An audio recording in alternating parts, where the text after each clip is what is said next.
He's a great guy. He's my coach, father, husband, special guest who all of our audience wanted to come back again, especially my wife, Nicole, and I know she'll be watching. The wonderful Chris Hart. What's up, buddy? What's happening, man? Thank you. Thank you for the invite. And most importantly, thank you to your guests for asking me to come back and welcoming me back. So kudos to you guys. I appreciate y'all. Dude, I think you're going to be like, and this might show our age, but you know how Oprah Winfrey kept having Dr. Phil back? Like, you might become like the Dr. Phil. Some days I feel like Dr. Phil. Why is that? You know, so obviously for those that don't know, one of the things I kind of specialize in is the psychology of success and peak performance. Well, I think because I know so much about psychology, I think people misinterpret that for, hey, can I come dump my problems on you and you fix them and my day will be better? So, I just had that conversation the other night with my wife. Now, do you think that, I've never been a coach, but I've coached with people. Do you think that is that part of like a coach's like role, like psychologist? Like, I mean, how much time do you think you spend on the actual psychology, like come in and lay down on my chair kind of conversations versus like business or success type conversations? And maybe there's not a difference. I think this is a great question. Gary Keller had his his top 100 mastermind a couple weeks ago. Mm-hmm. And I saw some posts come out, people were quoting Gary and they were saying, one of the quotes that Gary said was, coaches, something along the lines about, coaches don't treat coaching like psychotherapy. And I think I know where he's coming from, and I wasn't in the room, so I can't explicitly say. I love Gary. I think he's an amazing business genius. I've been studying him for a little while now, but there's some things that he says that I don't necessarily agree with. And that's one of them. And I'm not saying that coaches should be into psychotherapy, but here's what we know. 100% of success is 80% psychology, 20% mechanics. So if you're not, as a coach, my stance is, if you're not doing something with your people's psychology, then you're missing 80% of their success. See where I'm going with that? Yeah. So, I'm not saying it needs to be psychotherapy, but, the model they teach in BOLD, PTFAR, programming leads to thoughts, feelings, actions, and results. Your programming is what? So that's psychology. Yeah. So your psychology affects your thoughts, feelings, actions, and results. So if your psychology affects your thoughts, feelings, actions, and results, then wouldn't it make sense that your psychology is your quote unquote one thing, makes everything else easier or unnecessary? Yeah, because it starts there. Yeah. So why don't people get into action? Their psychology. Why do people have ill feelings? Their psychology. Why do people have crazy thoughts? Their psychology. So when you ask the question, do you think a coach should be focusing on psychology? I don't know. What do you think? I'm a big believer, and we talk about this, and people that know me, I'm all about mindset. Matter of fact, I'm so passionate about mindset that I don't know if you can move. It's almost like that's step one. Like you can't get to step two unless you've passed step one. So, right. I know our coaching sessions, I think, go more along the lines of psychology than anything else. And I mean, I can tell you just from my coaching with you, I need that psychology aspect because when I get up in my own head about things, it can lead to some crazy problems. Yeah. So I need to go to that psychology place. We all do. And so watch this, right?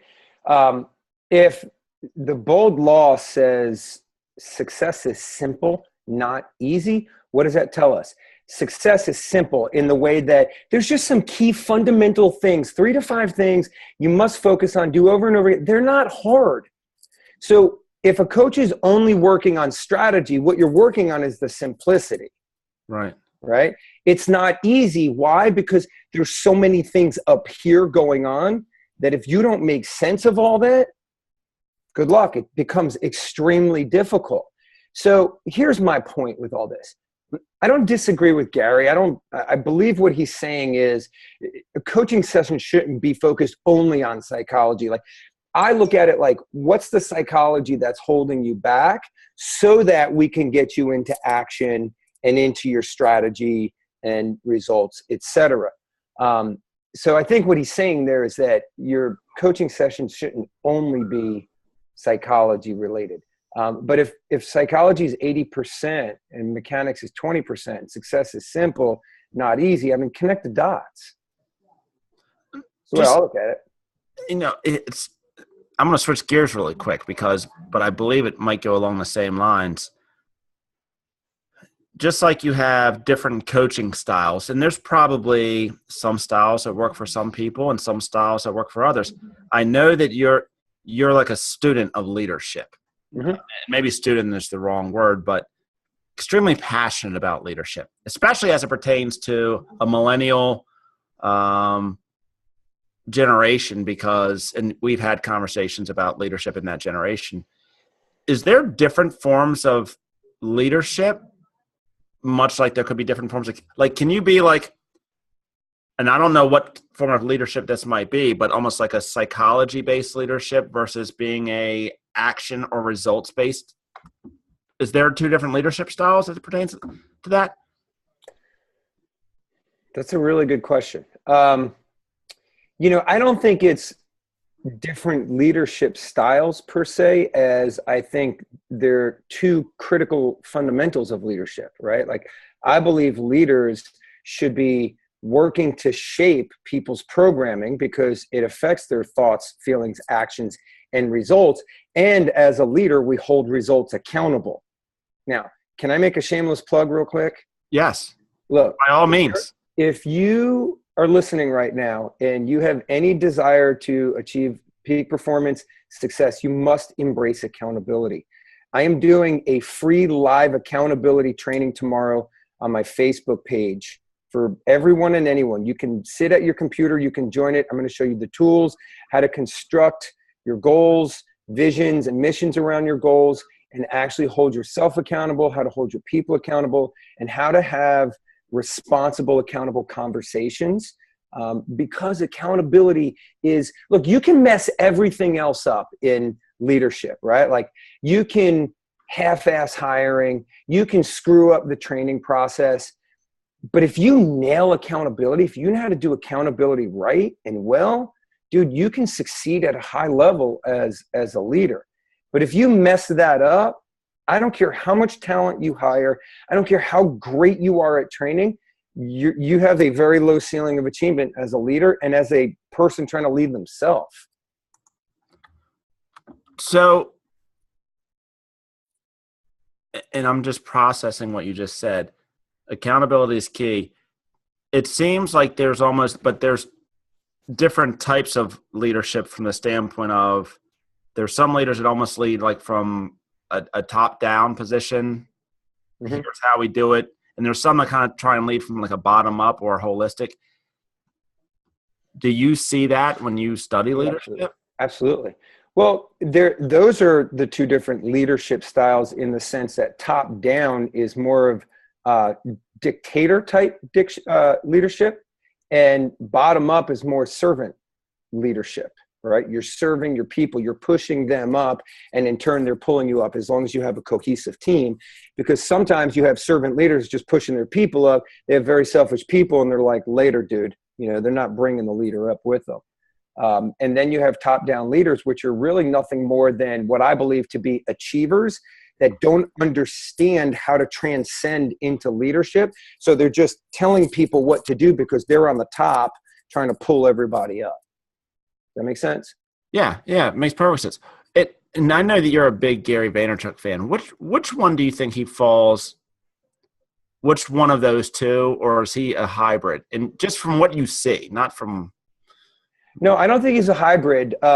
I know he's a servant leader. Like, it's very clear. Like his whole message is, go out and hustle. I believe leadership, we lead people in two ways, right? Through the conversations that we have with them that influence them and the actions that we take, right? Like his message is clear. Like I don't tell people what to do. I just do it so they follow me, right? So that's a hustler. That's a take action. That's a showing people what to do to go become successful. And yet he's very servant in nature by, he's just all about a big heart, massive value, and just overwhelm people with value. So, no, I don't know. I've never been internal to his organization, but I would imagine his leadership style. I also believe everybody has a leadership personality, just like, DISC. You're either a dominant, you're very interpersonal, you're either steady and stable, or you're very information perfectionist based. I just think his leadership style, from what I see of him and study of him, his leadership personality is of a high D. I was in New York last week with Jeff, and we were talking about Gary Vee with another business person up there, and what has fascinated me about Gary Vaynerchuk, and this is as it pertains to business, entrepreneurship, success, whatever, is he's been able to cross multiple generations, meaning he can sit down with a 65-year-old CEO and have a conversation, and then sit down with a 15-year-old rapper and have a conversation in all those areas in between. And there's not many businesses that I have seen that have been able to capture that entire audience.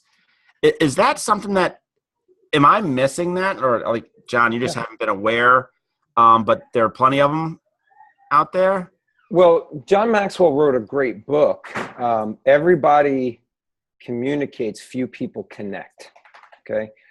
And so what does that mean? It's like we live in a world today where there's a lot of noise. There's a lot of social media noise. There's a lot of communication. We're talking. Everybody's got something to say. Like, look at Twitter, for instance. Go on some wall of Twitter and everybody's saying something, especially if it's, if it's the Super Bowl, like something happens, but thousands of tweets. And nobody's responding to anything anyone said. Everybody just wants to say something. And yet, in leadership's about connecting. It's about building that rapport. It's about knowing the people that you're looking to influence. And when you say he's able to, connect and influence the 65-year-old, CEO and even the millennial generation, he understands the connection.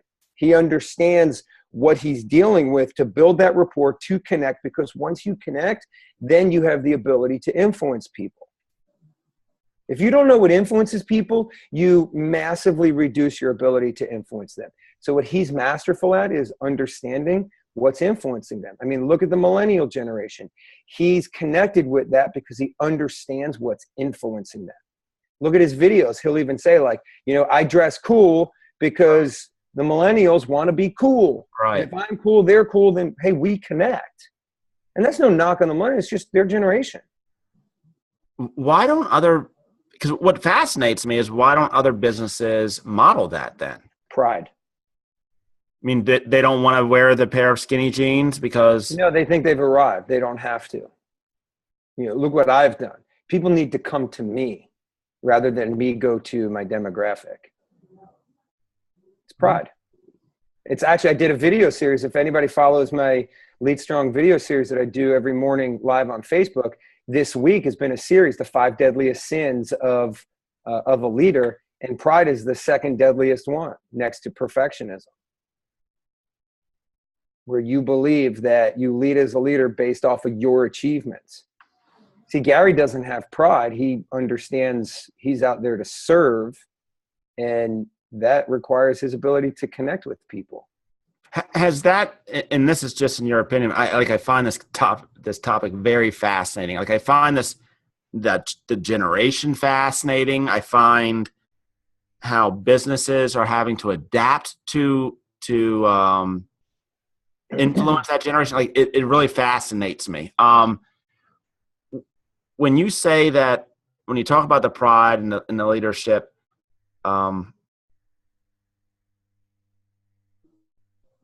is it that has this changed in your opinion? Like, is this something that's new? Like, because of social media, you now have to adapt like this? Because I don't remember, 20 years ago, CEOs having to worry about, businesses having to worry about being cool, for lack of a better word. Well, John, I think technology has just kind of revolutionized how we as leaders in industries need to adapt, right? Because there's more variables involved. And when I talk leadership, I tell leaders there's three shifts you always need to be prepared for and have foresight on. It's your industry/market shifts, your business shifts, and your personal shifts. What we're talking about right here is industry/market shifts, where technology, social media has become such a big part of how people do business each and every day. And the different platforms are dictated by the demographics, right? Like Snapchat demographic is completely different than the Facebook demographic. I mean, we have some cross-pollination, but every platform has its own demographic. And so if you're going to be multifunctional in your social media approach, you need to understand the demographics that you're speaking to. So, as the social media platforms transcend, as they improve, as new ones come in, old ones go out, like those are shifts in business that we as leaders need to adapt to. I mean, you and I are doing it every single day. Yeah. How are we communicating to our people right now? Yeah. Yeah. Which is a complete shift. Right. Matter of fact, I know for some of the training modules that we're developing for our company, it's going to be on this platform. It's like, let's deliver, or it's not going to take over the one-on-one contact, but anything that we can do to make it easier and bring information to our people versus our people having to come to a physical space to get it. Right. That's what we're toying with right now. I mean, just like for me tomorrow, I'm doing that training for, my marketing director to teach him accountability. I've got one of my coaching clients showing up. Anybody else that wants to show up will show up. But I'm also bringing it to my Facebook Live account for the simple fact of that's how business is done today, right? People don't want to get on an airplane. I can reach more people through using technology. I'm not prideful. I don't need a room full of people to stroke my ego. This is about sending out content. So all leaders are required to do today is adapt to the shifts, right? Like you did it with Jeff. A year ago, did you have any foresight that you and Jeff would be doing what you're doing today? No, I had no, right? I didn't know what a podcast was. Right. So, technology shift the way that our industry is operating. So it required you as a leader to adapt. You went out and found someone talented and knowledgeable and you teamed up with them. And now look what we're doing. Do you think that there's going to be, in let's just say the next decade, businesses that don't adapt and they die because of it? Because they're not willing to come down to or come whatever it is.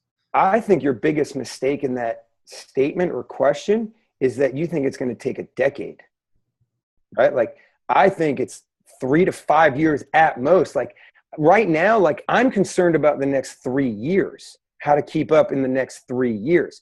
Like, all right, so much of my audience, your audience are real estate agents, right? Mm-hmm. Dude, real estate agents right now don't realize that 3 years ago, the way we did real estate was radically different than it is today. And it's going to be radically different 3 years from now. The way I see the next 3 years panning out for real estate agents within the industry, solo agents are dead. The only reason why solo agents will exist is they'll just be the new crop coming in, trying to figure something out to determine whether they're going on to a team, a small team, or a mega expansion team. That's it.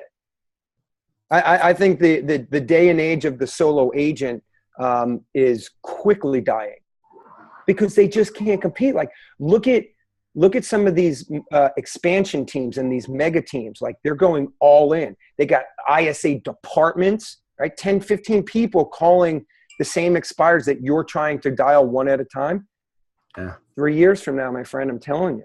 Yeah. Plus they're building infrastructure. They're hiring. System. I mean, they're at the point where some of them are hiring developers. I mean, it's getting into like a completely different business world. Yeah.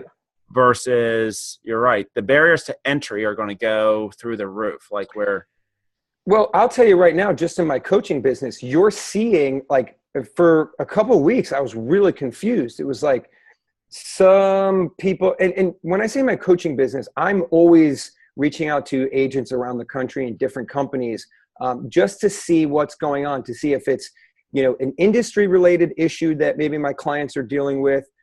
Is it a market related issue, or is it just my client related issue?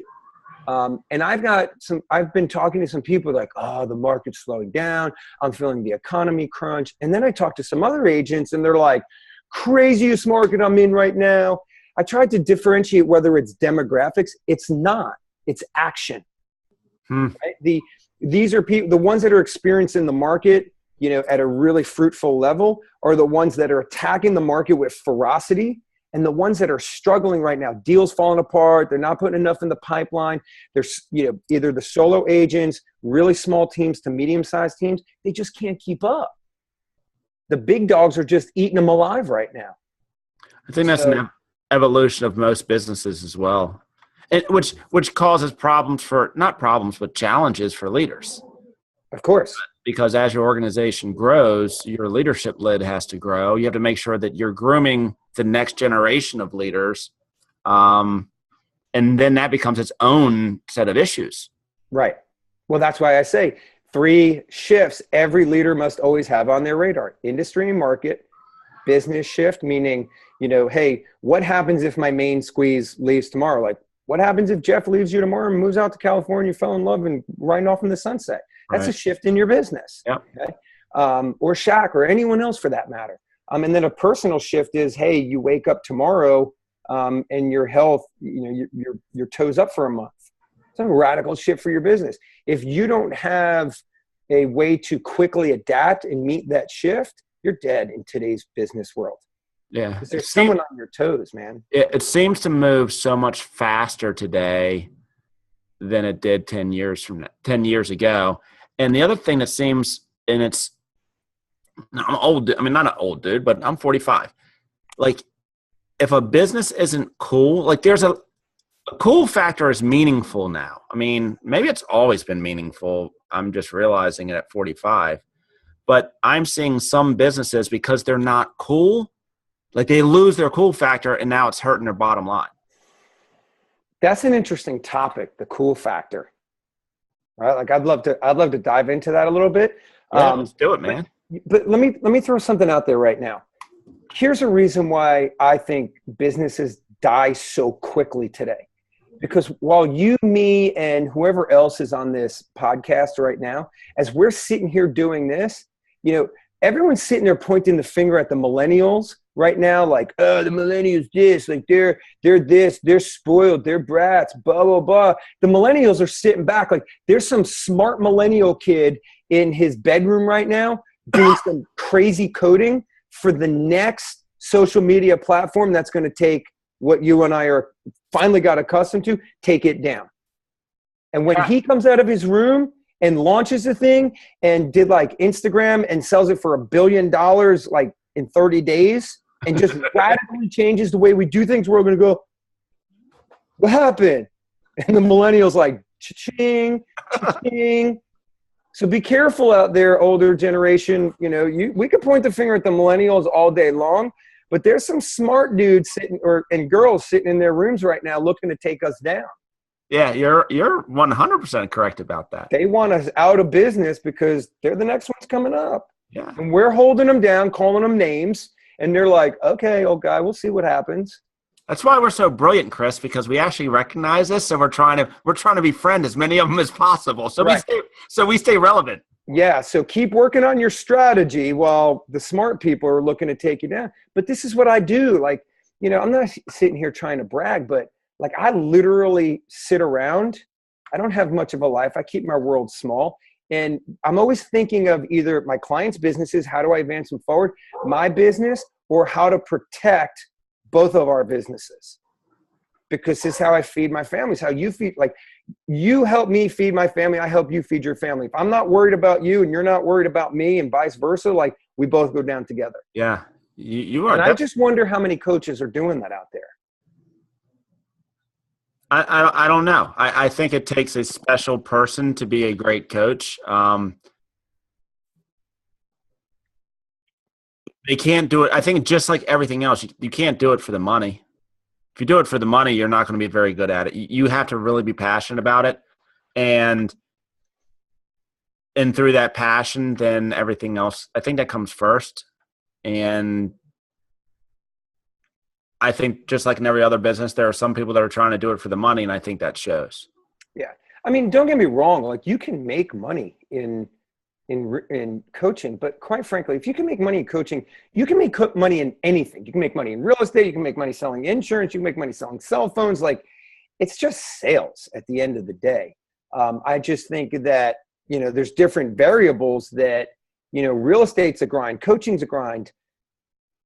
We can have that grind conversation, but at the end of the day, the fundamental things about leaders is we need to be focused on those three things for our business. And if you're going to be a coach like that, you need to be looking at those three things with your clients. Hey, Chris, if anybody, I don't know how many people are watching, I can't tell, but if anybody has any questions, join the conversation. Like, let us know what you want to talk about. Just put them in the comments, put them in a thread, and hopefully Jeff will see them and we'll throw them up for us. And Chris, you talked about sales. Sales is nothing more than connecting with people. So once again, we just go back to leadership. Eventually we go in a circle here. Always. It seems to work itself out that way. Well, sales is influence, right? What are we influencing? We're influencing people's emotions. I've identified 5 things that influence people, okay? Their emotions is one of them, their psychology, their programming, their personality, and their desires. And if you can understand those 5 or as many of those elements in whoever you're trying to influence, whether it's people on your team, a seller, a buyer, or anything that you're trying to sell or buy, if you understand those elements, then you understand what influences someone, and then you can influence them. Yeah, it's funny. We had a conversation yesterday with some guys, and I was like, stop thinking of sales as you're actually selling something. Right.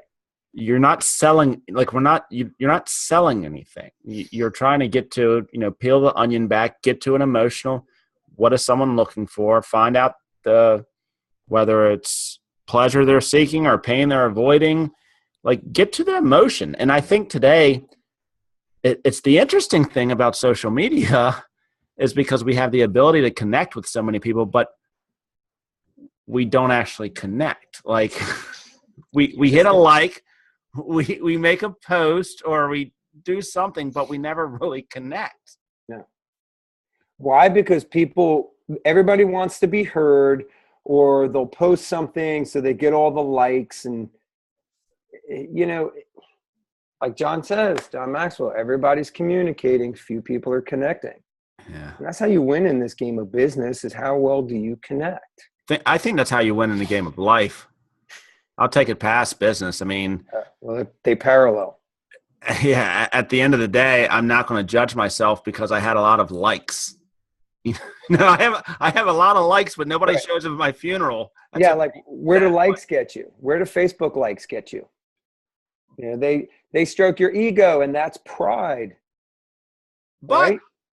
This is where it goes back to the cool factor, Chris, because, and this is, once again, it's the fascinating thing about business in today's world. I can manufacture attention.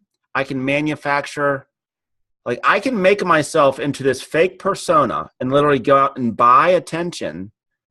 And then the perception is that I'm cool, that I'm relevant, when really all I did was I bought bogus bullcrap. Like my daughter is big into Musical.ly, and in her age, her demographic, they judge each other on how many quote unquote followers you have on Musical.ly. And I'm like, but why I can go out and buy like 1,000? You want 1,000 followers? I'll go out and buy them for like $100. I mean, they're literally companies. And yet that's the best part about the world we live in today.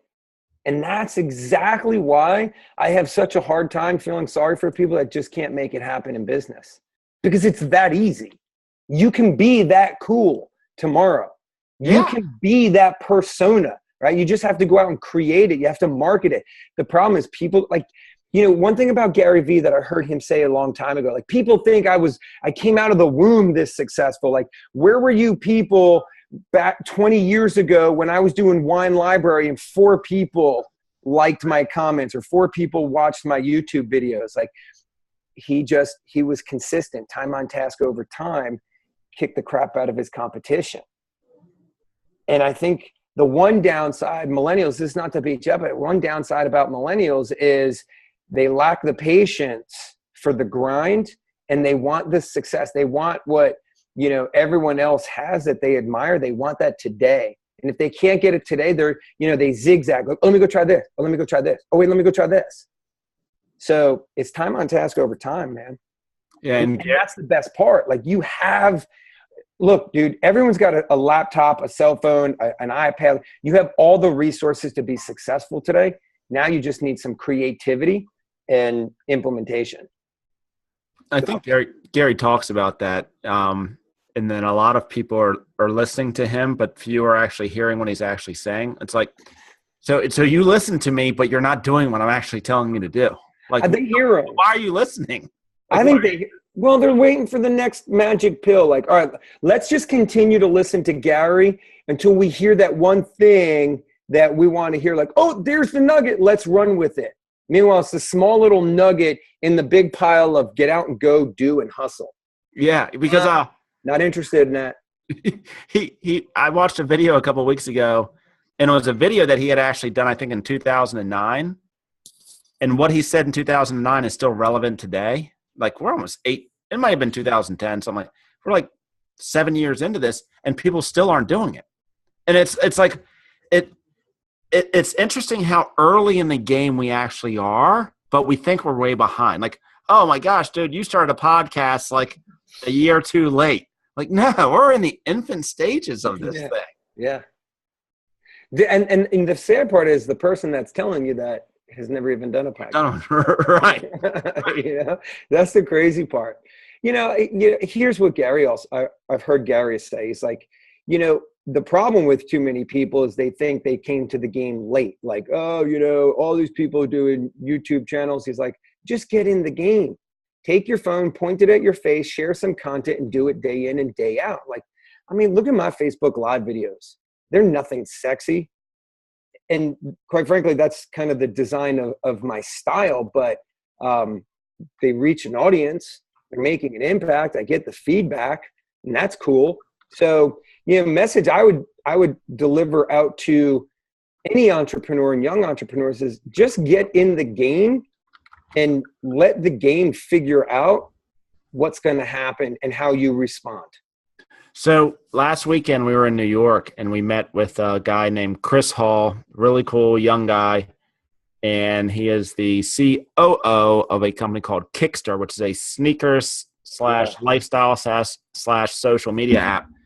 And I don't want to say he had overnight success because I don't want to minimize what he did, but basically he listened to what Gary Vee said. Gary Vee talked about how there was this opportunity with snap filters or geo filters. Mm-hmm. And Chris knew that DJ Khaled was a big sneakerhead, was doing a concert. He created this whole snap filter and got, I don't even remember how many downloads he got, but can I imagine millions and millions. And his cost per click or whatever was like fractions of a penny. And I asked Chris, I'm like, how did you come up with that? He said, I just listened to what Gary Vee said to do. And I created on his computer this like he wasn't like he had some he was a photographer and had some design experience, but he just created this geo filter. And I asked him, I said, how many other people have copied that? And he said, none. Like no one's done it. This was like a couple years ago. And I was like, so no one's done this at a NASCAR race? Like there's a bunch of fish sitting in a barrel and NASCAR fans get crazy about stuff. They do. Yeah, they do. Like, I don't know if NASCAR fans, oh, there he is right there. Thanks, Jeff. I I mean, look at that, dude. That cool like factor. Look at my shoes. Dude, you're gonna love those shoes. Dude, first thing I noticed, by the way. Good job, man. Good job. I know Nicole's been talking to you about that too. Yes. Good job, Nicole. You're out there. But like NASCAR races, football games, like, and nobody else has done it. And he was like, I said, why do you think that is? He was like, I don't know. Like, they think it's too late now. It's the sheeple concept, man. It's not concept, syndrome, right? Like the status quo. Everyone's trying to be like everyone else in business. And yet, Jeff, if you can put that picture back up, I'd appreciate it. I want to show the audience something. Beep, bop, boop, bop. Jeff, are you there, Jeff? So, all right. You must be in a bathroom. If you remember the picture, right? Look at that guy, young guy. He's just in some comfy clothes, and the dude's the dude has bank right now. Like if you saw that young man on the right side of the screen walking down the road, you would not think massive entrepreneur who's highly smart, driven, and has a lot more money than most of us. Okay? And yet he doesn't. So here's interesting, and in the conversation with him, he doesn't even care about money. Like his thought process of money is so enlightening, weird. Like he was like his thoughts on money are like, what is money? Like I don't, literally he has no care, doesn't pay attention to it. It doesn't drive him. It's almost like a meaningless thing. I think he said, he was like, what is money? He was like, it literally has no real value. So watch this, right? And you responded to this. I'm just going to read it right off the screen. Be careful of people and programs that lead you to idolize money. It's a slippery slope path, right? You all are missing the forest for the trees because you're so fixated on the money that you can't see the value that you can bring to people. You just see money. You're like, oh, I don't know what topic to bring. I don't know what service to bring. Money. Let's throw money up and let it rain down on me. And I'm a money man. Come on, man. Let's be real. Like, don't idolize the money, right? All he did was he wanted to bring value to people, and the money became a byproduct. Okay. So if I could say anything to a young generation or entrepreneurs at any level, try and find massive value that you can bring to people in a marketplace, and don't care about the money because the money will show up. And I promise you this, there'll be times where you'll wake up flat broke questioning yourself. And I think that's just the precursor to when the money's really going to come, because I think God's going to test you. Like, I need to test you one last time. If this is about money, you're going to bail. But if it's about, you're passionate about bringing value or making an impact, you're going to fight through this stage. And that's when I know your heart's right. And that's when the money will come. Yeah. I mean, I know for myself, and I know for just my conversation with you, I mean, we've both been broke. I mean, we've both been like, had money, lost money, and like, whoa, fuck, like I'm broke. Like I might be negative money. Like I remember times when I was broke. Now I may have I didn't lose everything. I had a house. I had at one point in time at least a car. It was a POS, but it was at least a car.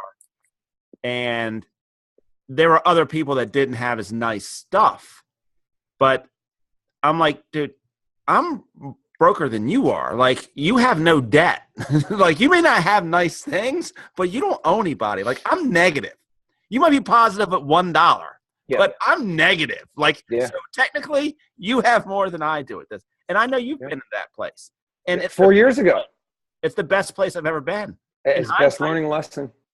Best learning lesson, right? Do the math. I've got 3 kids, 10, 7, and 6. And 4 years ago, I lost everything and was left with $1, 3 kids, a wife, and some bills.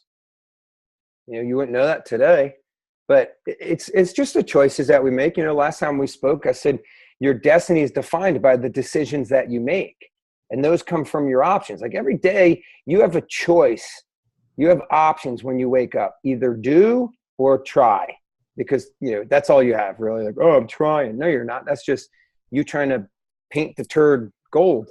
I think Yoda said, do or do not. There is no try. Yeah, but that's my point is like you're either doing or you're not doing. Right. Right. So if you're not doing the activities and you know what they are, whatever your, industry that you're in or what you're trying to be successful in, you know what the key critical tasks are, right? It's not unknown. Right. So you know what to do. You just choose not to do it. Now, and then you ask for people's pity. So this is and it's amazing how our conversations go down like things and like I had a conversation this morning with someone and the question was, can you teach someone that? Like, can you teach someone that I'm going to do? Because whatever business it's in, like you just said, it's not that we don't know what we're supposed to do. It's like some do it and some choose not to. Can that be taught or not taught? Can I put that in you? Yes. Yes. By tapping you're not born with it. You're barely born with hair. I mean, come on. Everything, they're not testing babies' bloods and go, yep, send this one down that way. This one's a successful one. Like, we've got the DNA of success. No, it's programming, man. That's why I said psychology. It's one of the 5 things that influences people is your programming and your psychology. What you program in, there's 3 ways to program: significance, emotion, or repetition. We'll either have a really significant conversation, a really emotional conversation, or we're going to have repetitive conversations. That's why in KW, they see people grow into the conversations you have around them. Right. So it's either repetition, significance, or emotion, right? Give me time with someone. You want them to get into action. I'll have the conversation they need to have. The question, that's the thing, leaders, like, if you're struggling with people get into action, I think that's a leadership fail because you're not willing to have the conversation that you in your head already know you need to have because it's a difficult conversation. And when it comes to leaders, I say leadership is the ability to influence people, right? Which is the power to affect someone's character or actions. A good leader is someone who understands the elements of influence. A great leader is someone who's willing to have the tough conversations when they need to happen. Because that differentiates between a good leader and a great leader. Ceiling of achievement for a leader to be a great leader is the willingness to have tough conversations. So that's probably a very controversial topic because I think some would say, oh, that person just doesn't have it, whatever it is. What you just kind of said is, no, you as a leader haven't been able to get it out of them. Right. Or into them, quite frankly. Because there's only 2 driving forces for human beings, 2 driving forces of emotion: movement towards pleasure or away from pain. That's how you construct your leadership conversations. If they don't move towards pleasure, right? If they have a goal, John, and that's their desire or pleasure, and they're not moving in that direction, what's the next conversation you have with them? Why? Pain. Right? Like, and I don't mean be a jerk to them or a pompous butt. It's a matter of what pain is going to show up in their life that's going to cause them to get into action. Meaning, hey, look, who's this about? Is this about you? Or does it affect your family? Does it affect your spouse? Does it affect your relationships? And then you start to help them understand the pain. And if that still doesn't work, elevate the pain. So find a deeper cause of the pain or just dive deeper with that? Yeah, absolutely. And everybody has that point, bro. Everyone has it. They're just not willing to be vulnerable to it, most people. And leaders, I believe, have a difficult time taking people there because we live in a world that suppresses emotion, right? Like, what do most men do with their son when their son's 4 years old and skins his knee? Oh, stop crying, toughen up. There's no crying in baseball. Like, what are we doing? We're programming a world to be void of emotions, and yet that's the one thing that causes us to take action. That's actually very, very, because I'm guilty of that. Don't cry, don't show emotions. I consider myself not to be a very emotional person. But I do cry. I mean, I am human. I'm not a robot. But I think where I am today is I'm trying to understand those. I'm trying to understand the emotions, not from a intellectual standpoint, but are these emotions good or bad? What's the cause of them? Why are they there? Is that my programming that's caused this emotion? Is it real? Is it, maybe it's because I'm just crazy, but I'm just trying to get to a deeper understanding of where they came from. Yeah. I think, like, I did a video today, and when we talk about leadership, I think there's 3 things that every leader must possess: IQ, EQ, and XQ. IQ is your intelligence quotient.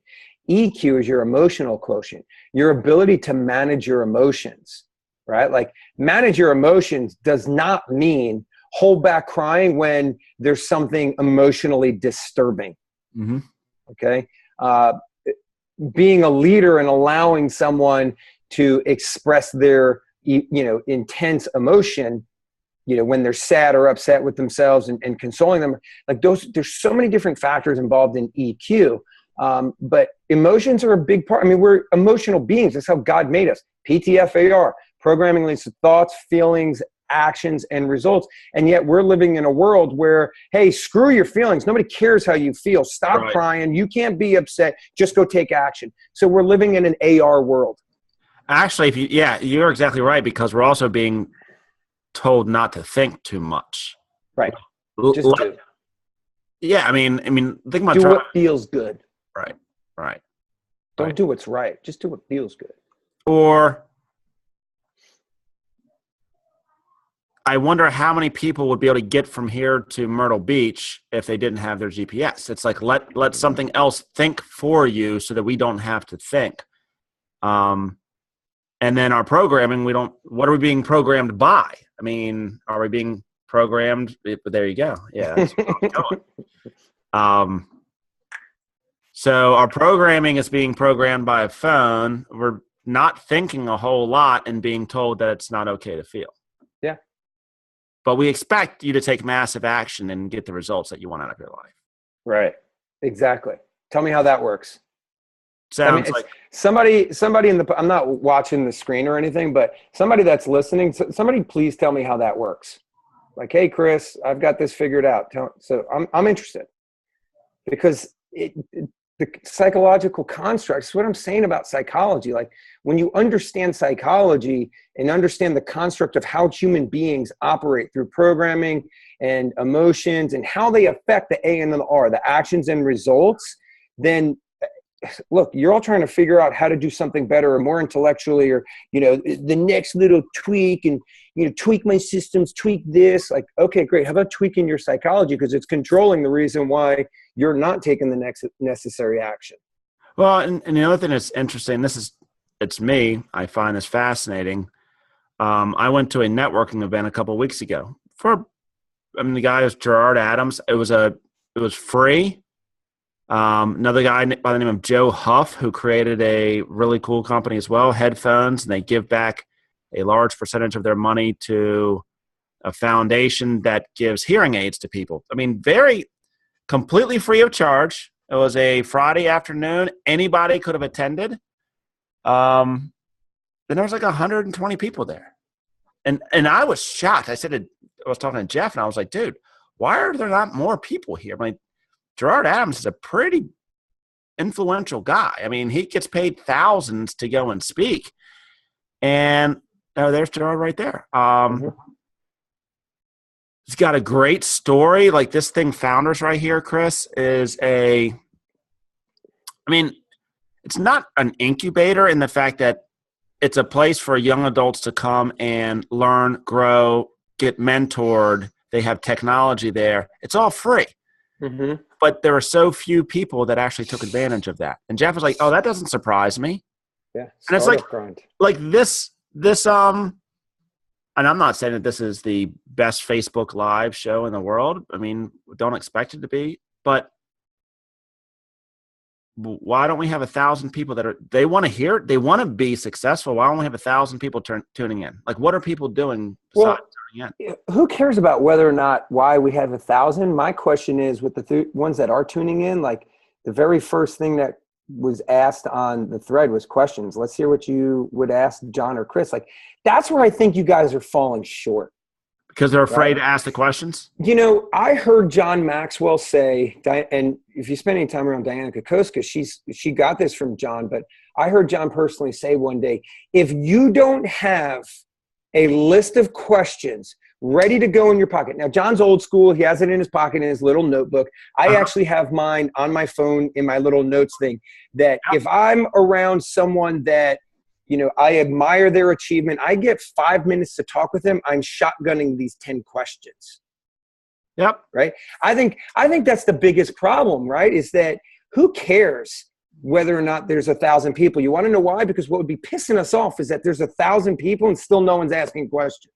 So like, it's fascinating you say that. And Jeff, and I'm looking to see, this thing's kind of hard. Like it says we have 23 comments, but I can only see like 5. So we'll figure this out one day. But like I'm literally sitting there thinking that if I have an opportunity to talk to Gerard one-on-one, what am I going to ask? Like I'm role-playing this in my head.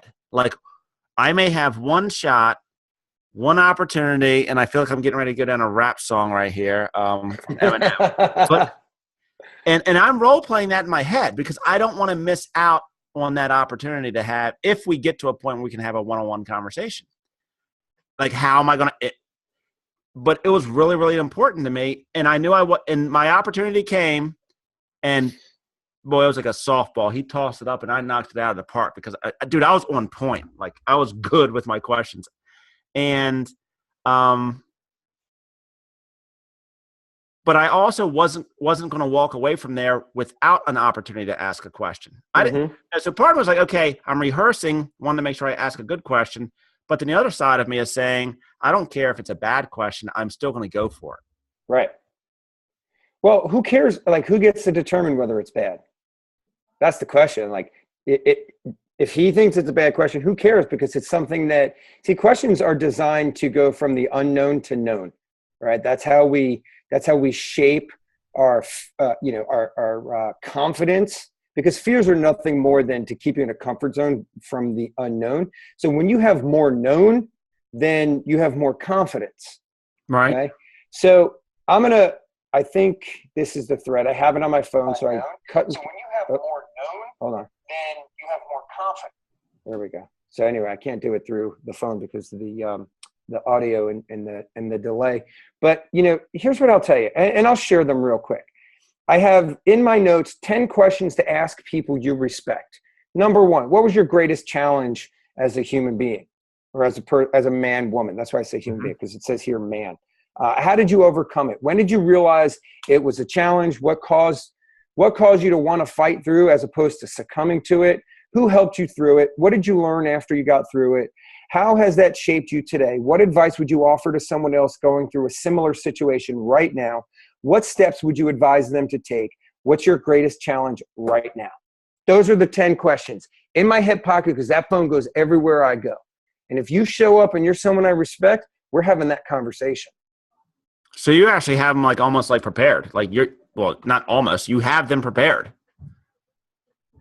There they are. Dude, that's a huge like nugget for anybody. Like if you don't take that one thing away, because if you ever get into a situation and you have it's Zucks in the airport and you're like, hey, Zucks, and he's like, hey, I got 2 minutes, let's have a conversation. And you're like,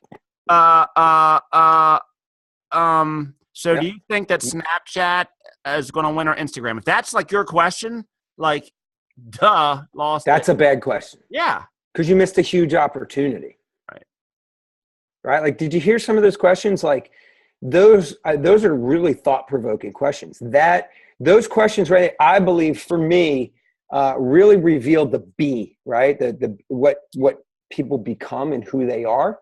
Mm-hmm. Those, to me, reveal the person.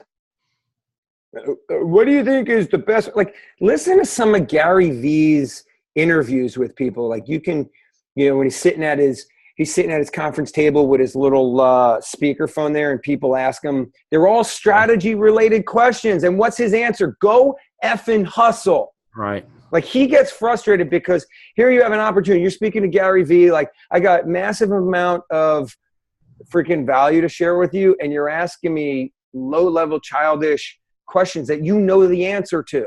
Right. And he's given it to you like a million times. Like, just watch his stuff. He'll he's already answered that question. Ask him something that he hasn't been asked. Now, here's the thing. Here's what I would tell you. And I'll try and maybe like when the podcast is over, I'll try and cut and paste these into the thread for other people. But here's what I would challenge you guys to: either construct your own questions, or, take the ones that I'll share with you, answer them for yourselves. Because I promise you, you'll find out a lot about yourself. And then those questions will become you. And then what you'll realize is you most likely – do I expect to get through all 10 with someone that I sit down with? No, but if I'm at dinner with them, we're getting through all 10 because I got dinner. So I like taking people out to dinner. Okay? These questions let me know that, right? Like, ask your spouse. Like, John, let me ask you a question. Do you know what your spouse's greatest challenge was as a woman? As a woman, listen to that. As a woman, do you know what her greatest challenge was other than marrying you? So the answer is no. My guess would be, I've never asked her that question. I bet I will now though. But my guess would be raising children. Being a mom that stays at home, my guess would be that's been her greatest challenge so far. And so if we're going to talk sheer speculation, I'm going to speculatively guess and say that you're wrong. What would you guess then? My guess is that her greatest challenge. If you're watching this, Nicole, you so have to chime in here, honey. Okay. Her greatest challenge was not raising kids, but having to stay home and raise kids that may not be her identity. Oh, yes. Yes. My mother-in-law watches this too now, so my mother-in-law will. Hi, Mom. But I think you are 100% correct. Yeah. And then I would even go so far to say that now that you say that, and if my mother-in-law is watching this, she's going to kill me. But I would venture to guess that her greatest challenge as a woman was raising a daughter that may not be her exact person. Like, they're different people. Yeah. See, there's a lot of times that we come across people, we think we understand what their challenges are. That was my mother. That was my mother-in-law hitting you up on your phone, by the way. Stop asking these questions now. I was wondering who that was. But look at the second question. How did you overcome it? Right? Like, if you had that conversation, here's what I've learned about people, that they start to think, and you know what I realized from that? They haven't overcome it. They've got a massive challenge that they're dealing with that they haven't overcome. When did you realize it was a challenge? Sometimes they don't even realize the challenge. What caused you to want to fight through it as opposed to succumbing to it? I'm not quite sure I fought through it. My mother-in-law is watching. I just pulled it up. Hi, Mom. But it's delayed because she just said boys who cry become men with empathy. I have empathy. I'm telling you guys, I have empathy. I'm empathetic to you all. It just may not be the kind of empathy that other people think that I'm supposed to have. Mm-hmm. I'm a very empathetic person. Like, you can tell yourself that all day long. That's okay. I mean, you need to tell yourself that. That's fine. We can roll with that. But you see where I'm going with this, guys? Like, I think the greatest movement from where you're at to where you're trying to go are the questions that you ask people. I believe the questions you ask God, the questions you ask yourself, and then the questions you ask other people. And more importantly, the questions that you ask people that you highly regard and respect.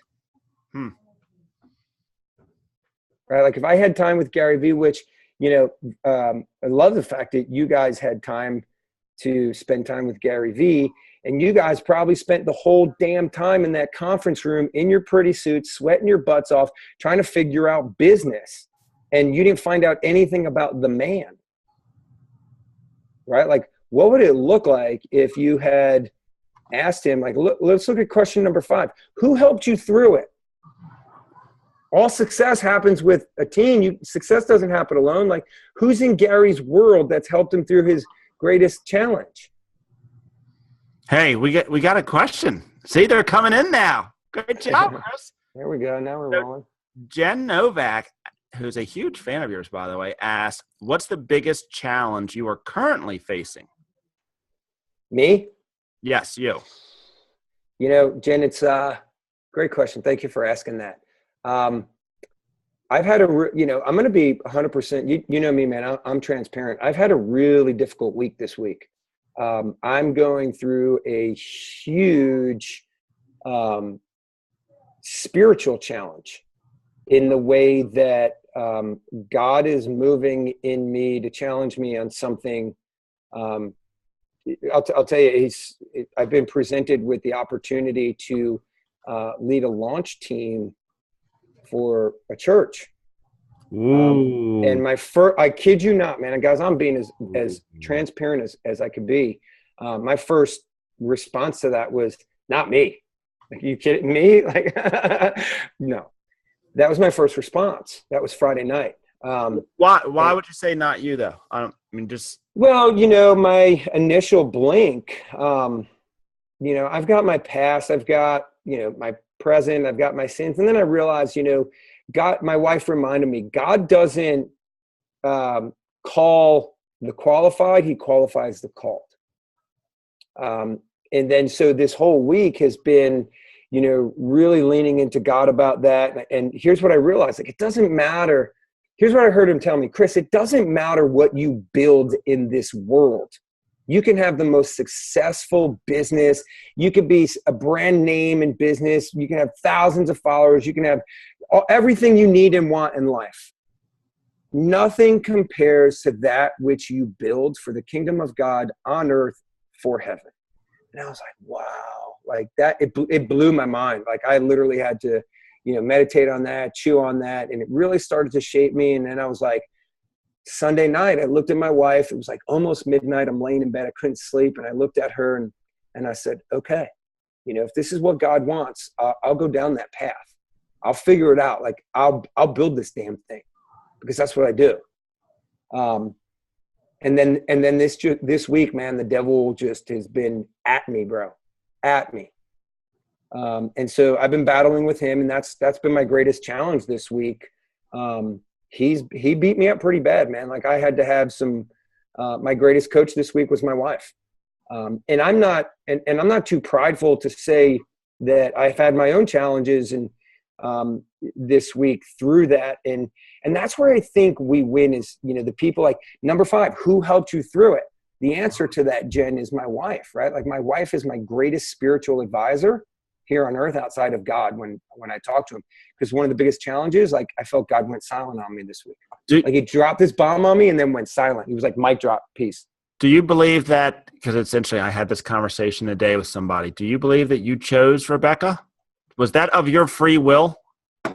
Dude, I'm going to be transparent again, if y'all don't mind. I was on a motorcycle driving back from Myrtle Beach back to Fayetteville, North Carolina, where I lived. I was in the military. And I came here on a Friday morning. I walked into Myrtle Beach Harley Davidson, bought a brand new V-Rod, which was at the time their fastest motorcycle on the floor, having never ridden a motorcycle in my life. Learned to ride it that afternoon. A day and a half later, I'm on 95 racing a Porsche. At that point in my life, I didn't care if I lived or died. And then I got off an exit and was driving down this back road of North Carolina. And I closed my eyes and I took my hands off the handlebars of the bike. And I just said, what were you thinking? Like, you thinking you'd crash? I was hoping that I would check out. That was where I was at in life. I was, dealing with all the ways that you can check out. Your idea was to just like freestyle a motorcycle. Yeah. Like, come on, dude, there's got to be a better way to check out than that. I mean, dude, there's probably 1,000 ways to check out. Like, at that moment, that was the cool really one. Mess you up, and then you live like.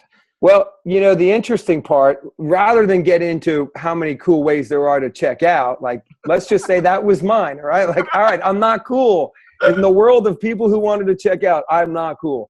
But that's my story and I'm sticking to it. But, you know, I took my hands off the handlebars and I started talking to God, and I didn't really have a relationship with God at the time. And I don't even know how much time went by. However much time went by, I opened my eyes and the bike was still going straight. And I put my hands back on the handlebar and I said, okay, clearly it's not time to check out. And so I just started talking to God, and I prayed for a woman, and I kid you not, everything that I prayed for was my wife. And I was introduced to my wife 2 weeks later. Wow. It was love at first sight. This is my son, guys. He's coming to say hi. Hi, buddy. So, yeah, I was introduced to my wife via a phone call. We talked on the phone for about 2 weeks, and I went up to New York. We went to our first date was a Yankee game. It was love at first sight, and we were married a couple months later, man. Wow. We've been happily married for 12 years now, I think. So there's no, 12 years. So do you, because I think when I told the story today, I was like, when I met Nicole, like I was actually in a committed relationship. I mean, I think it was like 6 or 7 years committed relationship. I had no intentions on going there and finding a wife. I mean, like I was in a relationship, and I don't even think I was supposed to be at that place. Like if I remember correctly, like I was supposed to go somewhere else, and it just so happened events. And then that night I told a mutual friend, I'm like, I'm going to marry that girl. Like she didn't even like me. And I'm like, I'm going to marry her. But I don't believe that it was of my doing. I believe that was of God's doing. Right. And I believe that I believe my wife's actually an angel. Like as weird as that sounds, like I believe she was put here. Like one of her roles was to save me because I was not going down a good direction. So do you believe that we have free will at all? Yes. Talk about that. Like, tell me about that. Because that's where I got confused a little bit when I was trying to explain, like, well, we kind of do have free will, but we kind of don't. Well, I think there's divine destiny. And then, you know, God gives us everything we need, and then our free will allows us to go out and get what we want, right? So there's a destiny that you have in your life, but free will allows you to enjoy the higher things in life as long as you steward your blessings properly. It's my belief. Okay. Yeah. So, yeah, there's free will. You can't just lay in bed every day and be like, dude, bonbons, God's got it. Cool. No, you got to get your ass out of bed, dude. Like there's your free will. Like you got to will your butt out of bed. You know, see what I mean? And put one step in. And that's what I see right now. I think a lot of people are waiting for like this burning bush to come and say, oh my gosh, here's your big why. And here's your life task. And here's what I put you here for. And they're waiting for this event to happen to say, and those, you know, after our first thing, Chris, a lot of the questions that I heard from people afterwards were, how do I find my why? Like I literally, I know I was talking to Nicole, and she was like, you and Chris can have these conversations and you're so passionate about it and you can talk about it for hours. I'm not sure I have that. And I think a lot of people aren't really sure, like, what is that thing that they're so passionate about? How do you find that? Like, can you tell someone like how to find their, like, is there like some sort of map that says, here's how you find your why? Yep. And can you have it without faith? Nope. No, that's the trouble, maybe. Here's why. Here's the map. Okay. Look at that word right there. Okay. This is the one I read. It's the John Maxwell Leadership Bible. It's the map of life. Okay. If you have any sort of spiritual connection, you know, we're all trying to read books written by man, written by another man. Okay. Mm-hmm. And yet we neglect the one written by, you know, breathed through our Creator. Doesn't make sense, right? What would it look like if you understood God's purpose for your life? You know, I had a conversation the other day with someone who doesn't believe God exists. And, you know, I respect everybody's opinion. And you asked me mine. So I just want to be clear about that, guys. I'm not here to impart my beliefs on you. I'm here to share them with you. And if it makes sense, great. I'd love to have another conversation with you about it. But I believe we're all created by God for a purpose. And I think where people disconnect from their passion or their quote unquote why is because they're not connected to their purpose. And the map is right here. And when you understand that, like, dude, I didn't put this here with the hopes that we talk about it tonight. Like, this stays on my desk. Okay, there's two things that travel with me every day: my John Maxwell Leadership Devotional one and my John Maxwell Leadership Bible. It's my map of life. It's connected me to my purpose. It's helped me find my passions. It's helped me find my why that causes me to get up every day. It causes me to spend, my Thursday evening while my kids are, I don't even know what my kids are doing right now because my wife's not home. So, but it's why I do this stuff. So are you saying that when it comes to, and your, once again, your beliefs and my beliefs too,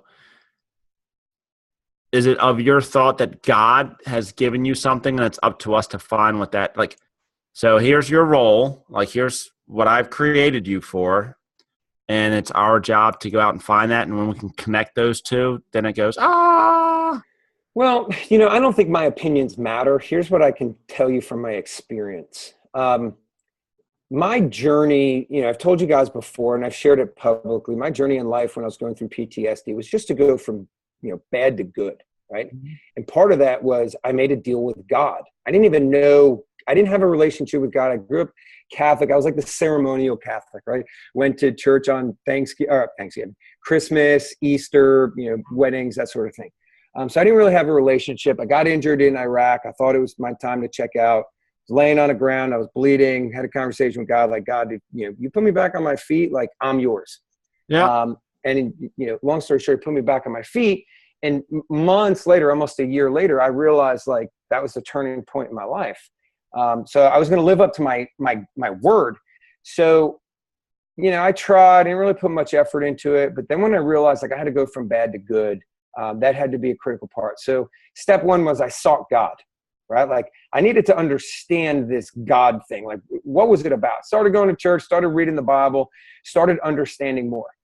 And I believe, and God will even say it in the Bible, that when you seek him, he will chase you.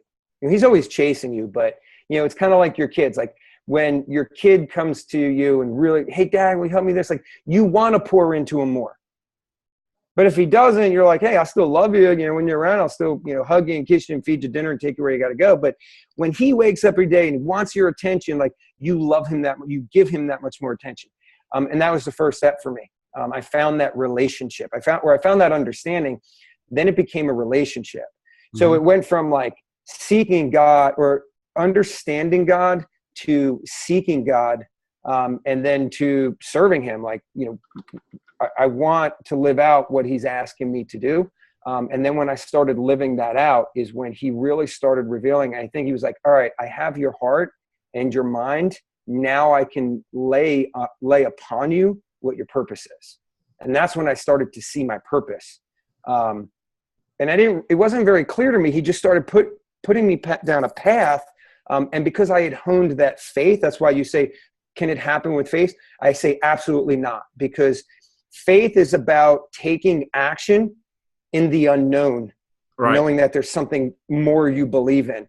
And some of the paths that he led me down, like if I didn't have faith, I wouldn't have went down that path. If I didn't have faith, like I wouldn't go try and, create a launch team for a church, that sort of thing. So you absolutely have to have faith. And when he realizes that you finally possess that faith, he'll lay your purpose on your heart and it'll become your why, because he'll know that you're willing to take the necessary actions that he has designed for you and trust him. And then when you get there, you'll reach some point, kind of like you did maybe about like a year ago. You're like, dude, like this is it. Like I remember we had that conversation. I was pacing around a room one day and I was literally like wearing the carpet out while we were on a coaching call. And you're like, I realized like, this is what I want to do. And it wasn't slinging real estate, right? It was serving your people and you're being a leader and influencing them. And so you'll wake up and you'll realize one day, but that becomes the byproduct of the faith that you had that came from knowing and understanding and have a relationship with God. So I believe that to be the process, because that was the process for me. It's been the process for other people. So you want to find your purpose, like that's where it exists. Now, if you don't believe in God and you believe in the world, then you have to go seek your purpose from other people. And I haven't seen that play itself out very well, because I see what happens in the world. When you live for people's opinion, you die to their rejection. Say that again. When you live for people's opinion, you'll die to their rejection. Because people don't care about you, man. They'll run you over to get to get ahead of someone else in Starbucks. Okay? But God won't. God loves you. When you live for his opinion, man, your world opens up. Your life opens up.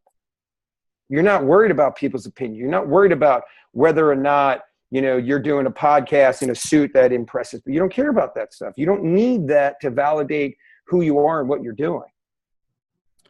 Nah, and that's it's interesting when you get to and I think, once again, I don't want to beat on Gary Vee, but we bring up so much stuff that he says. It's like when you get to a point where you really don't care about what other people think, like it's freedom. It's a liberating place to be.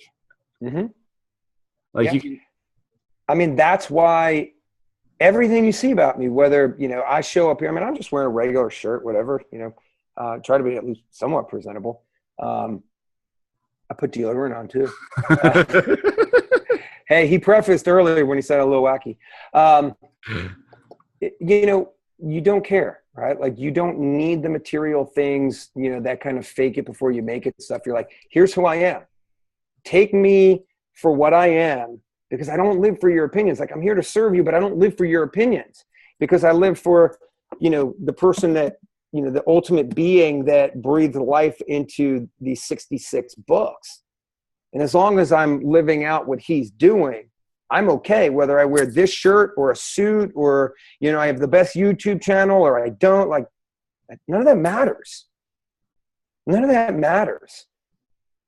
Because, that's where it circles back around to that whole, what is fulfillment? Yeah, which is, that's like an elusive quest. Not as elusive as it once was for myself, but I haven't arrived. Like I don't think you arrive at some fulfillment stage in your life. It's like, now here's the end of the game. Like I'm there. It's always a journey, and the hope is that by you and I sharing and it creates a community, and everybody can take one little piece. It's like, wow, I can take a piece from what Chris said, put it to my puzzle, and it gets me a step closer. And if we get enough people together, there's enough pieces to go around that other people can assemble their own puzzle. That's it. Absolutely. And I'm watching my wife right now. She's in this just amazing journey in her chapter of, this next chapter of her life, which is she, connected to her purpose, and she's just fueled, man. Like watching, I'm so impressed by what she's doing. And she's always had a pretty strong relationship with God. She just kind of grew up that way with the family that she grew up in and around. But she really leaned in recently, not too long ago, and God opened something into her, and it just hit her. Like, she's like, Chris, this is it. And she's like all in on it. Like there's no slowing her down. It's like, dude, can I get like 5 minutes of your attention over here? Like, I need to ask you a question. She's like, nope. Hey, but that's just how you become. And there's no guarantee of when it's going to happen. Like, there's no timeline that says, okay, at 28 years old, that's when you're going to get it. Like that just happened. That thing. Like, I get it. Like some people, your patience. Yeah, I mean, we don't know when it's going to happen. Again, I wish I had it at 12, 13. Right. Yeah. But, it's all part of the divine destiny. All right. Like I found mine at 39. No, I'm sorry. 37, excuse me. And I'm cool with that because, I don't know how much longer I have to live. We're not even guaranteed longevity of life. No. But I know this. And this is what allows me to put my head on the pillow at night and be able to go to sleep with a clear conscience that what I did today, I was living out my purpose. And if I get the opportunity again tomorrow, I'm going to do it. And that's what makes my life enjoyable. It's what makes life fulfilling.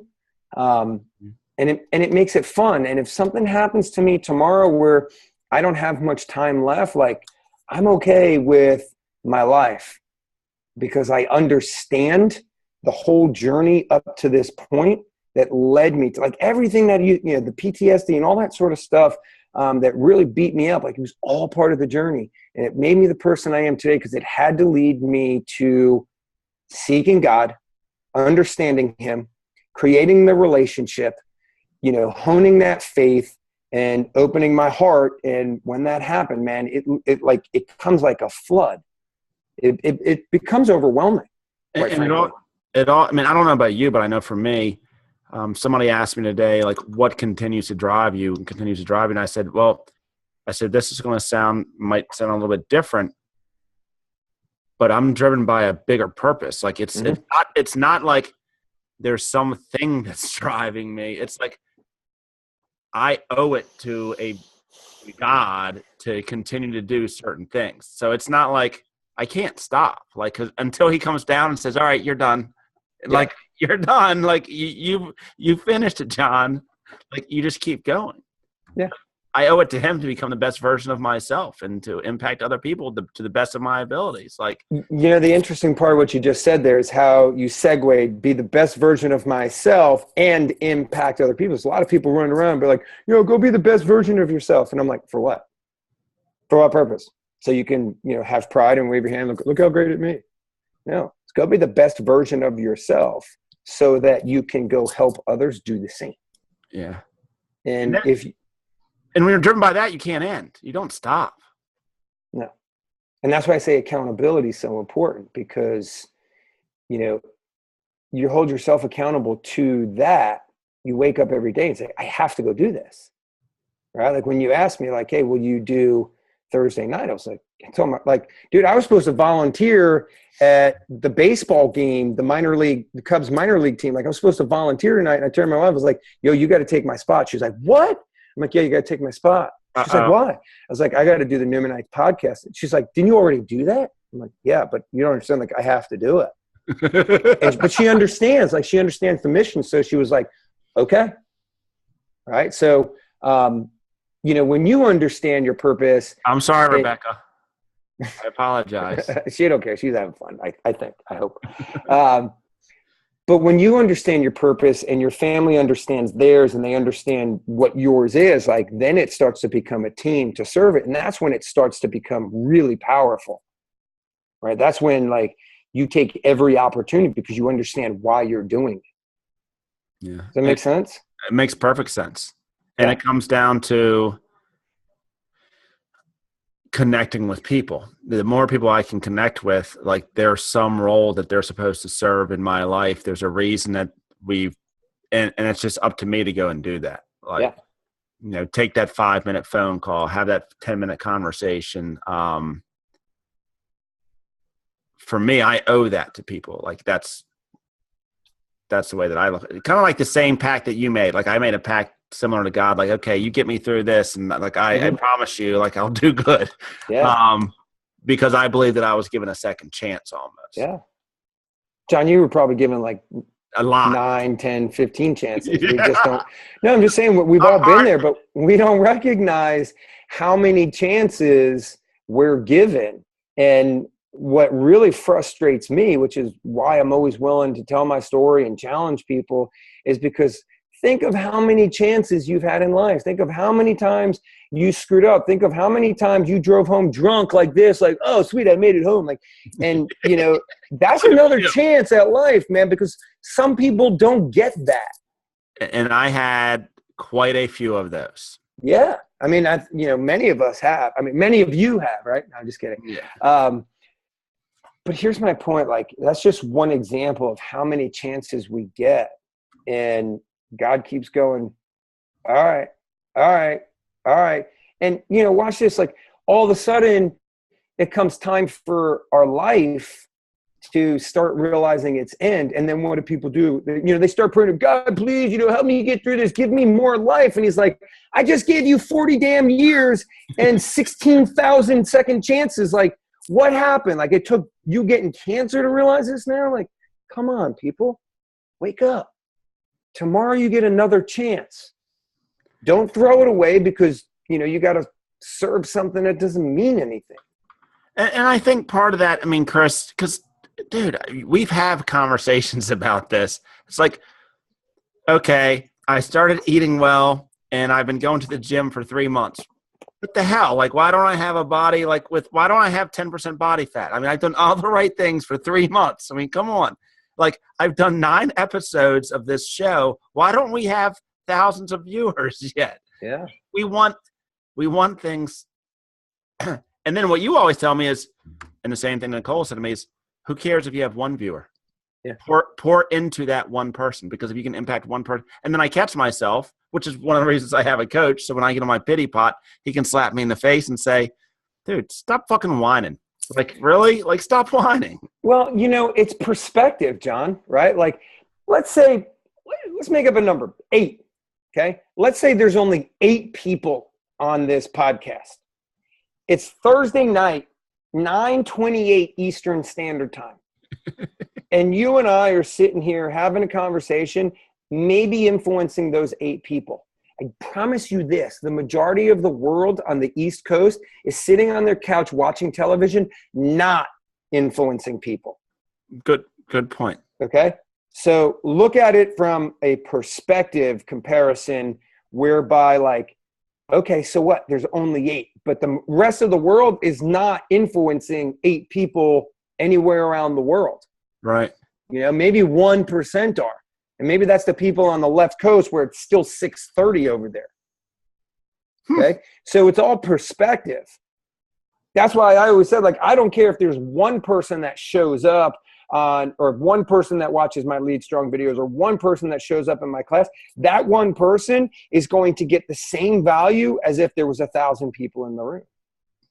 Because when you quantify it, what you're doing is you're removing the servant leadership and you're replacing it with the pride, because the numbers mean you've arrived.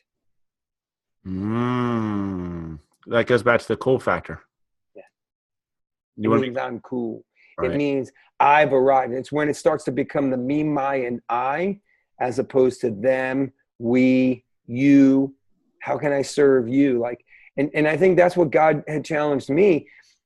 I'll tell you, man, like, this last almost 4 years of coaching has been very difficult for me to remove my ego. Because I was like, God, I was 27 years old, leading close to 1,000 people on a main network. Like, I was chosen as a lieutenant at 26 years old to be the main effort on the operation that was going to start the war in Iraq. Like, we were going to invade Baghdad Saddam International Airport. And the first troops on the ground was going to be my platoon, like the main effort to launch the war. Like, think of that from perspective. And now I coach one-on-one.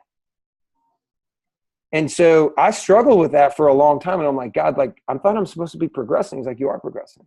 Mm-hmm. He's like, how you're progressing is I'm helping you remove your ego, because all that other shit that happened that I allowed you to experience, like, that's all ego. Now you're serving people. And it doesn't matter if you serve 1, 1,000, you're the main effort or you're the lowest effort. You're serving, and that means a lot.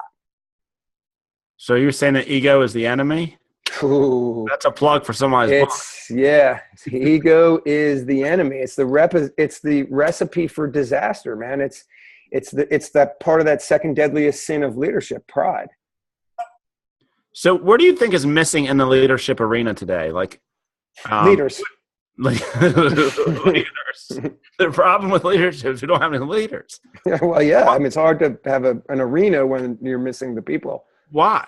What happened to them? I mean, did they go away? Where did they go? Dude, you're going into a world that we ain't got time in the audience to talk about. No, I mean, here's the thing, dude. Leadership is just, it's a skill, right? And there's not like, all right, guys, raise your hand if you're in leadership coaching, right? Go into your market center tomorrow. How many people you got in your market center? 500, something like 500. How many are in leadership coaching? Not many. 1, maybe 2, maybe 3. There's your problem. You have like, 500 people are on a roster in one centralized location. Well, Chris, not all 500 show up. Fine. How many show up to a sales meeting? 50. Great. 50 people. How many of those are in leadership coaching? The problem is we don't have a desire to create environments where leaders grow. So yeah, we create leadership opportunities and then we wonder why people fail because we don't have environments for them to grow. So what the reason why the deficiency of leaders is the effect of the cause of lack of promotion of leadership training. So it's interesting. We've got to connect you with Gerard because Gerard, his like little series that he has called Leaders Create Leaders. And that's what his kind of like mission or passion is to like, let's create leaders who then create future leaders, which you and I have had conversations about level 5 leadership in my program. It's level 5 leadership. And they don't teach that. I mean, there's not like a class in school where you go to like leadership class. At least my kids haven't been. That's not on their like curriculum. Look, man, I'm not the smartest person. Okay. There you go. There's Leaders Create Leaders. That's pretty cool. Thanks. Yeah, you got to connect me with Gerard. I'd love to have a conversation with him. But when the screen comes back on, I'll show you something real quick. I'm not the smartest person. Okay. But what I do is I study success, right? And the first half of this book right here is called the Old Testament. And the first 5 books of the Old Testament are basically the history of the religion of Christianity and God and the whole 9 yards. Well, guess what? A leader was appointed, Moses, to bring his people out of captivity, right? They roamed the desert for 40 years. They were enslaved, blah, blah, blah, blah, blah. And Moses brought them to a point.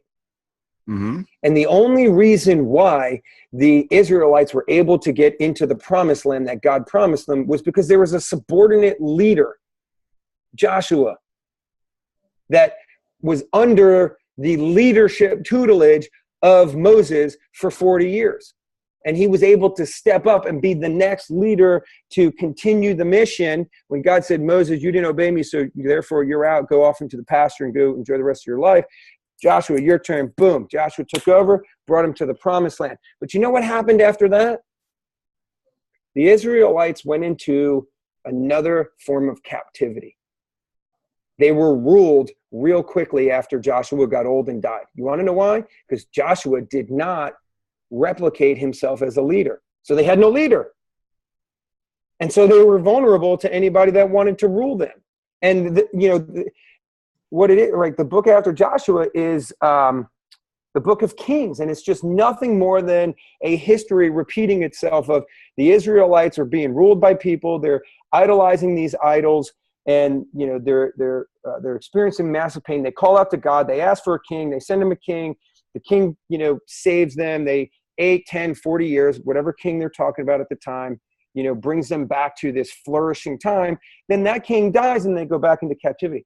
Whole point of the matter is, if you don't replicate your leadership, if you don't duplicate it, if you don't leave a leadership legacy, whatever you built is dead. Now, look at that from your family standpoint. I mean, are you grooming your children as leaders? Yes. Because if you're not, there's the answer to your question. Why don't we have leaders? Because quite frankly, we're not grooming them. We'll go to work every day, pretend like we're the greatest leader. We'll come home, take the tie off, and we become dad or mom. And then we send them to school, and school teaches them to get good grades, so they go to college, which is a whole nother freaking programming. I won't get into all that, but, and college teaches them whatever they want to teach them to go and get what? A job. Go follow someone else. Dude, and it's the ones who failed out of school that go become the leaders because they have no other option. You just said something that I think was absolutely brilliant, and maybe one of us, maybe you'll do it. That's a really cool book. There's a really cool book that someone can write. It's a children's book about leadership. Well, if you listen to my Lead Strong videos, I'm very clear that these tenets apply to whether you're leading yourself, your family, organizations like churches and volunteer organizations, as well as your businesses. Almost every video, I make sure I'm very explicit about that. So people understand, like, whatever I'm sharing with you, whatever value you take away from those videos, you need to be applying it. Otherwise, if you're a leader of your family, if you consider yourself a leader like mom and dad, if you're not being a leader, then as in John Maxwell's book and his 5 levels of leadership, you're just being a positional leader. You're not duplicating yourself. You're not creating leaders, creating followers. It's like a leader by figuratively, like I'm dad, so therefore I'm the leader. Yeah. And then we wonder why our kids, when we send them off to college, they go haywire. They don't know how to make good decisions because we never taught them. We just told them to listen to what I tell you, right? Leaders teach people how to think, and then they understand how to behave. And thinking is about how to evaluate your options and your choices so you can make good decisions, so you can have a good destiny. Yeah, it's fascinating how. Like during the election last year, my daughter came home and she I don't remember how it came. I think I was watching the news or something, and Donald Trump was on the TV, and she says, "Donald Trump's a jerk." Like, here's my 12-year-old daughter just came out of nowhere, and Donald Trump's a jerk. And I said, "Well," and I didn't say anything. I just asked her a question. Why do you say that? Have you met the guy? And she was like, "Well, no." I'm like, "Well, then why would you say he's a jerk?" And it led down it was like a 45. It was probably one of the most intelligent conversations I've had with someone about politics. And that was with my 12-year-old daughter, because what I got her to ask herself is just ask herself questions. Like, I didn't give her any answers. Right. I just asked her another question and then allowed her to try and self-discover, because I didn't want to put my beliefs, whatever my beliefs were, I didn't want to put them on her. Mm-hmm. I wanted her to figure out I want her to think for herself. Right. Solve your own problems. Don't just listen to what I say or what a teacher says or what a friend says. Do your own research and come up with your own conclusions, because you are a human being, not a robot. Right. Because when you do, you're leading thyself. And then when you can lead thyself, you can lead other people. But if you're just always going to be conditioned to follow the leader, then you'll always follow the leader. And then you'll wake up one day and go, why don't we have any leaders? Well, because we didn't take the responsibility to groom any. We didn't create environments. I mean, we have businesses. How many people you got following you every day? How many people are on your team? How many people are you grooming into being a leader? Are you, I don't want to say forcing, but are you forging a path for them to be successful leaders? Do you think that someone can be a successful business person without becoming a successful leader? Well, what does it mean to lead? And what does it mean to be successful? So we could probably go that. So John Maxwell says leadership is influence, nothing more, nothing less. The definition of leadership, people, is the power, right? It's defined as the power. You possess a power to affect people's character or actions. Without the ability to influence, affect people's character or action, do you believe you can build a business? Not one that will last. Right. I think you could have an idea that you can create a business. You can't build it, because you can't influence people to join you. You can't influence people to take action. You can't influence people's character to be better and shape who they need to be to succeed in your organization. So without leadership, there's no future of your business. The Bible even says it, right? It's history, right? Without a leader, the Israelites went right back into captivity. Kind of sucks, doesn't it? So if leadership can be taught, because we know it's a learned trait, behavior, skill, can entrepreneurship be taught? Well, what's entrepreneurship?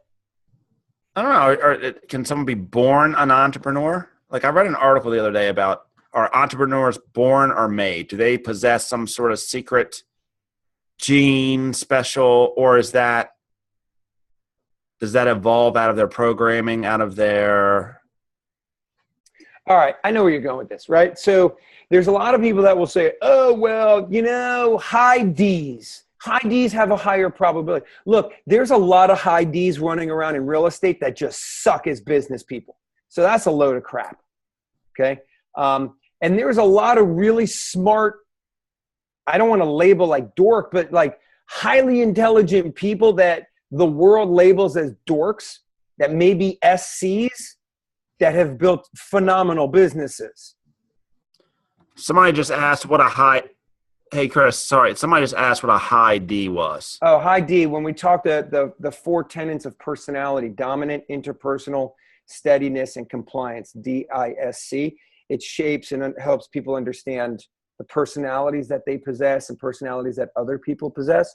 And when we say high, it means that they possess a higher externalization of that type of personality. So it's basically like a personality quadrant almost.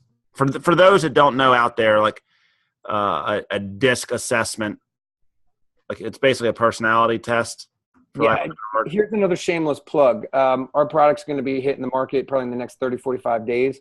The Script Ninja, we go really deep into that because personality is one of the things that affect the ability to influence people because it's what influences people. You want to learn that at a high level. Like when I taught this class, I spent 2.5 weeks on personality alone.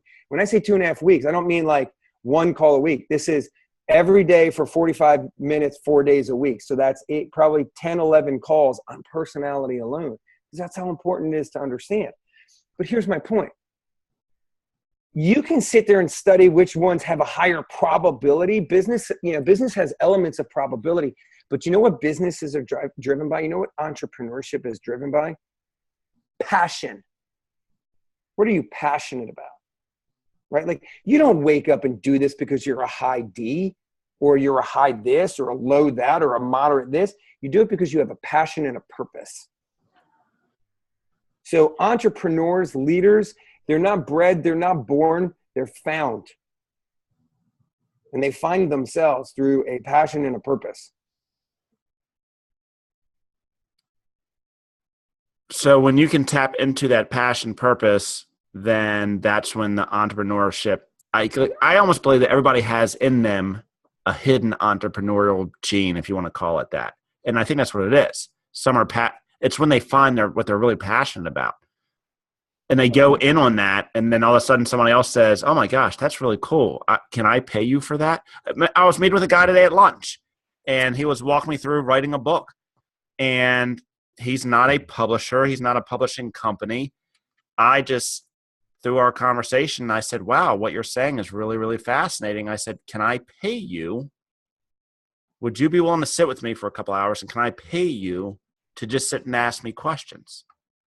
He had no desire. I mean, he doesn't have a company that does this. He just said something. It resonated with me. I could tell he was passionate about it. And I said, I will gladly pay you to sit down and do this with me. There you go. That was just that simple. Yeah.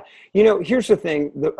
Genesis 1, the whole first chapter of the Bible talks about God created the world. Like, he worked for the first 6 days, and on the seventh day, he rested. What does that tell us, right? Like even God himself works. So we're designed to work. So if you're running around out there, believing in this, pardon my French, but bullshit that people are selling you, how not to work, passive income, which, earn money without working. Good luck with that, people, because you're designed to work. Okay. So what does that mean? We all have an element of entrepreneurship because in your life, there's a purpose, and how you fuel it is by working. So it's really a matter of finding what that work that you enjoy doing, that you can be passionate about, that one day you wake up, like you don't even feel like you're working. Like I don't feel like I work every day. I'm not working right now. Like I'm having a blast doing this because it's my passion. And then you figure out how to monetize it. Okay. So. And sometimes you don't even have to figure that out. It's as simple as you just showing your passion. And like I said, somebody hits you up on Instagram or Snapchat or Facebook or Messenger and says, hey, Chris, can you spend an hour with me? I'll pay you. Oh, okay. Yeah. like that. Like, But I mean, I think one of two things happens, right? Like we either fall into it, right? Like we choose to go down a path and then we realize we really like this and we understand, we become passionate about it. Or a passion's fueled inside of us and then we go follow our passion. So it's going to happen one where, for me, I didn't know I was passionate about coaching. Like, dude, I had to make money and this was an option for me. So I chose it. I'm like, let's see what I can do with this. And within the first like 2.5 months, I replaced my income from my previous employment at the time. And I was like, wow, that's pretty cool. Like I can make money. Like I was chasing the money. I'm not going to lie. And then God smacked me over the head and revealed something to me. And I was like, whoa, I had to take a step back, kind of consolidated, reorganized, and then started to market my business differently. And then it took off. And I was like, this is like, I'm having so much fun because I was tapped into my purpose. but there are a lot of, and just to be clear, there are a lot of coaches out there today that haven't done anything, but they call themselves a coach. Like, just be careful of. So that's the problem with the coaching industry today. There's zero barriers to entry. You could wake up tomorrow, like, you know what, like Brian, right? My marketing director, great guy, by the way, really smart. He probably could be a coach. He could wake up tomorrow and call himself a coach. He may already be doing that. I don't know. But that's how great, that's how great America is today. John, I will orient your attention. There's been a couple of, there was a question. Kimberly made a question. I don't know where it went, but it said something along the lines of informal. Oh yeah, I was just looking at that. She asked, what do you think the benefits are of having an informal leader? If she's still with us, I'd like to know more about what she means about an informal leader because I'm not quite clear on it. So, but there's a comment I do want to address. Entrepreneurship is a personality who can't work for someone else. Dude, let me tell you something. I'm going to challenge that thought because my level one or my 6 levels of leadership that I teach, level 1 leadership is you must be a great follower. If you can't follow something or someone great, you're going to fail as a leader because you can't ask people to do something you can't or are not willing to do. So challenging your statement that you can't work for someone else. You can't ask somebody to work for you when you yourself know you can't work for someone else. That is something that I think is a personal journey. That's a psychology. And what I've learned about that psychology is you typically think you know more than other people, that no one else can measure up to add value to your life. Let me be clear about something. I don't care wherever anyone is at in their journey of personality, leadership, there's always someone that knows more than you and is doing something at a higher level. Because let me tell you something. I, at one point in my life, was that person. I thought I couldn't work for anyone. But if Gary Keller called me up tomorrow and said, hey, come work for me personally, I'm going to pour into you, I'd be like, later, peace, going to Austin. Every single person, and I would go, so I've even said this before, every single person, I would bet Mark Zuckerberg. And Mark, I know you're watching this, so hit us up. I would bet that Zuckerberg has somebody, they may be current or they may be in the past, that he would go and work for free. Yeah. There's somebody that he has, and maybe, like I said, maybe it was Andrew Carnegie. Like if I could go back, I would work. If he could come back today, I'd work for him for nothing. Everybody has somebody that they would work for free. Well, the interesting part that you say about you go work for him for free, having gone through the journey of being on Tony Robbins' leadership team, that's all working for free, right? If you go to those events and, whether it's Business Mastery, UPW, like all those leaders, like senior leaders and, the master trainers and all that, they all do that for free on their own dime. Wow. Like Tony's, like I honed reprogramming myself from that, Steve, and from that same concept when I was challenged by Tony to go, be a part of his leadership team. And that's why he does it. Like because understand something, if you can't work for someone else, you can't work for your people because that's servant leadership. You're working for your people. Let's be clear about that. Leadership is working for your people. If you can't work for someone else, quit telling yourself you're a leader. And if you feel like you are that person that you can't work for someone else, you must listen to me. I challenge you. You must go find someone to go work for, and I challenge you to do it for free. Then you'll really learn about who you are. And when you find that person, then you'll be able to lead people. And I imagine that you have a couple people, Chris. There's probably a couple that you would go and work for free. Yes. Yeah. Yes. I have at least 10. Dude, I spent close to $40,000 of my own money last year alone doing certain requirements for Tony Robbins' leadership team, working for free. But how much value did you get from that? Oh, dude. The return on investment, it's paramount, man. It's infinite. It's infinite. Because it changed who I was, right? It changed my psychology. Like, now I know I can wake up every day and go to work for someone else. Like, that doesn't control my psyche. If someone were to come to me with a great opportunity, I know I can go do it. Right. And what I learned along the way about myself, and who I became, and everything I've learned about just being a better leader and a better servant and a better achiever, and my psychology and all. It's like, dude, you can't put it's kind of like that credit card commercial, right? The MasterCard commercial, doing this costs this much, doing this costs this much, doing this, priceless. Right. That's priceless. Can't put a price on it. So, and I think so few people are willing to go to that place where they actually, because they're trying to put they're trying to equate value with dollars and cents. And sometimes it just doesn't make sense. That's the programming of the world. Everything must have a dollar sign attached to it.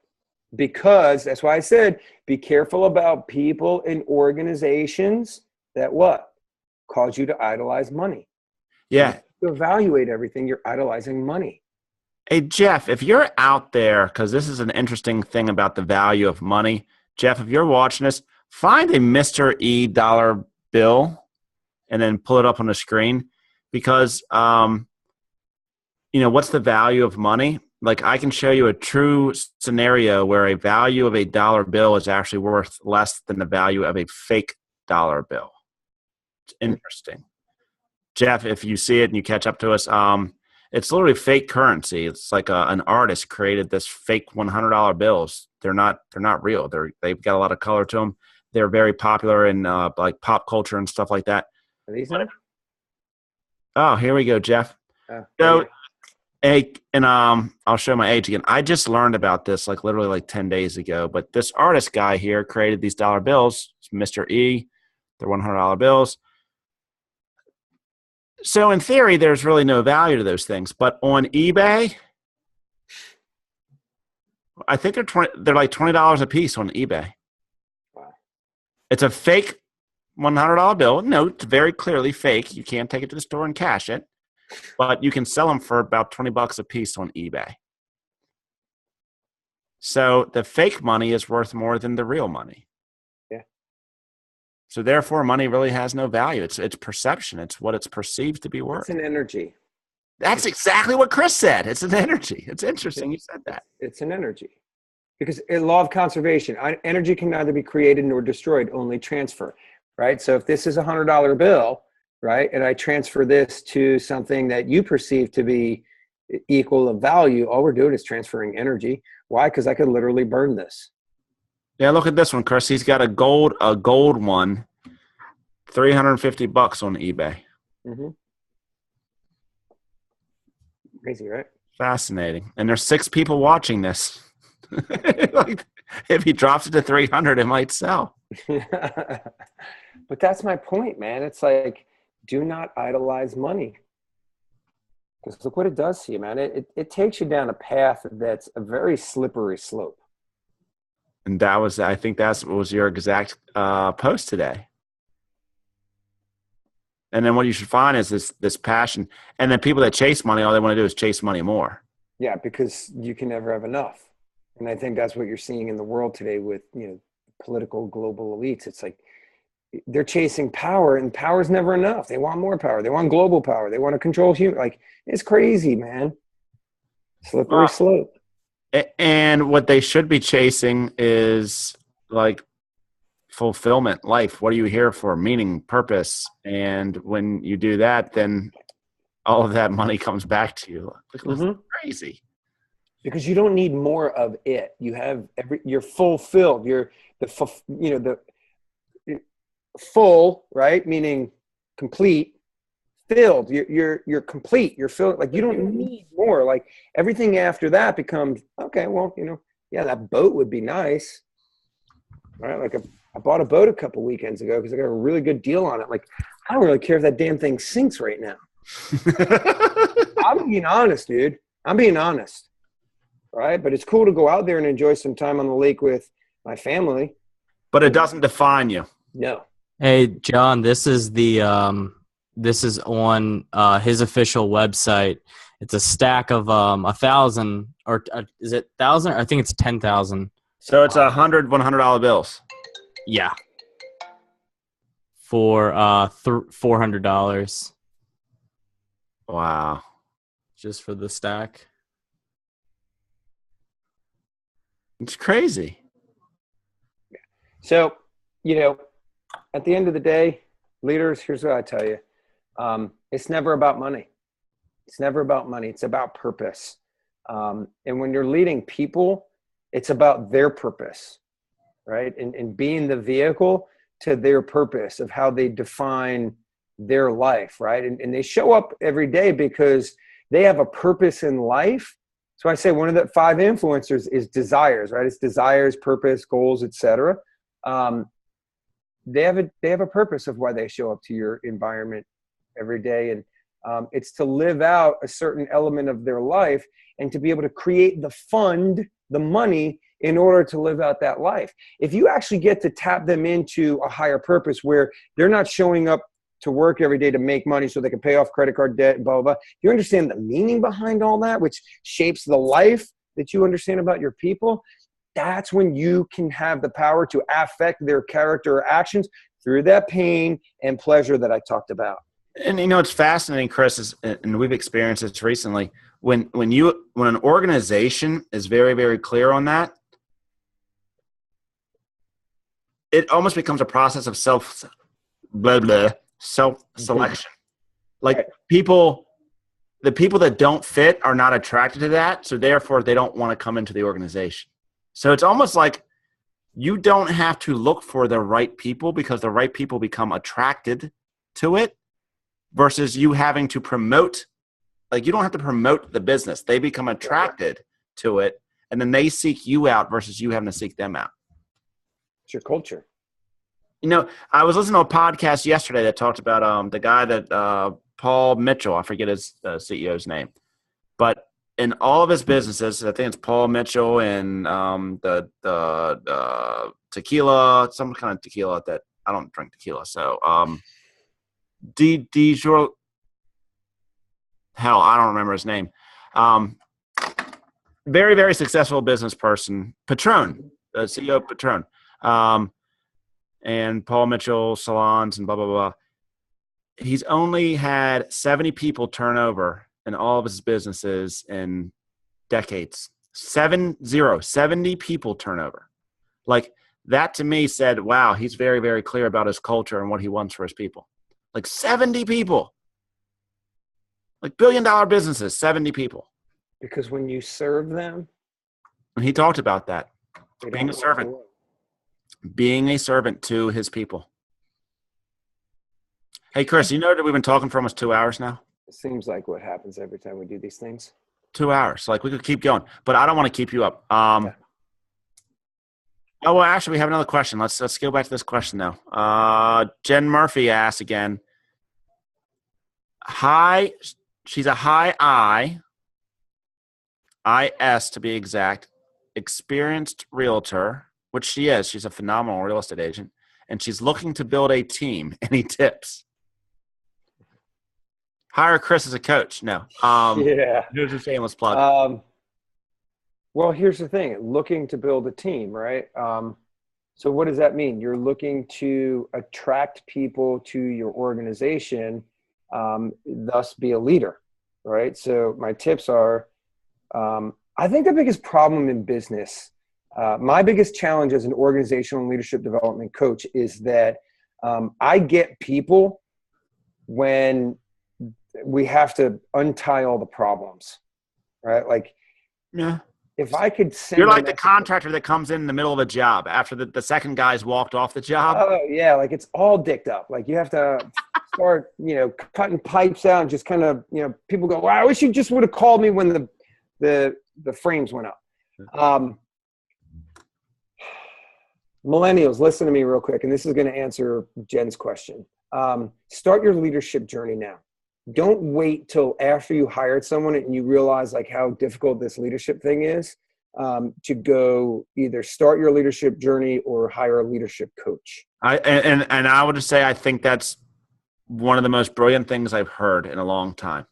Yeah, like John's a prime example. Okay, John came to me with a whole lot of knots that we had to untie first before we could strip it down and build it back up. But the thing was, like, once we did that, then we were able to organically build something that just took off by itself, right? So my job is just to continue to challenge John and take things to the next level and build layers on top of layers on top of layers.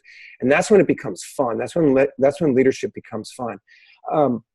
So Jen, what I would encourage you to do is, if you haven't already, start your massive, the fourth of the 6 personal perspective, make learning-based the foundation of your action plan, right? Make learning-based the foundation of your leadership team building plan. Like, go become a great leader. If you're thinking about building a team, you've already honed the realtor muscle. You know how to sell. Now go hone the leadership muscle. Okay, go hone it. Start learning, create a growth plan. Dive into it. Don't wait till you're a level 2, 3, 4 leader before you start hiring. Just jump into it. And understand it's going to be massive failure. And not to plug coaching. I really don't care if you hire me or not. I mean, I'd love to coach you. You're a great person and a great realtor. But you need a coach. Guys, look, the whole reason why I do this organizational development and leadership coaching, I'm passionate about it, and there's not many people doing it. Right? Everyone else is going to try and talk to you about, did you make your calls? Did you sell more, sell more, sell more, sell more, sell more? And you're trying to sell more real estate, and you can't ever get into that leadership. And I'm going to challenge you to how to lean into serving your people. And if you don't understand how to have those conversations and accountability and hire and train, yeah, you tend to create more problems. Thank you for saying that. You create more problems for yourself than you originally started.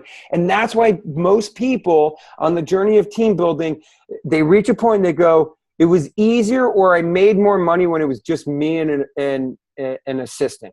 And they start questioning it because all they did was create more problems, because they went into a journey that requires massive skill without either the skill or the coach that can help them along the way. And you know what? And I think what proves this point, and I think it was Jen that asked the question, like, what was her toughest challenge to date or something?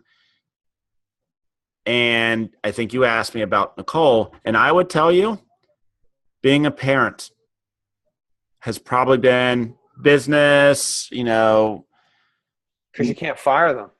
You can't fire them. And being a parent is a forced way of becoming, whether you're effective or ineffective, you're forced to become a leader. You don't know that you're forced to become a leader. You think you're just becoming a parent.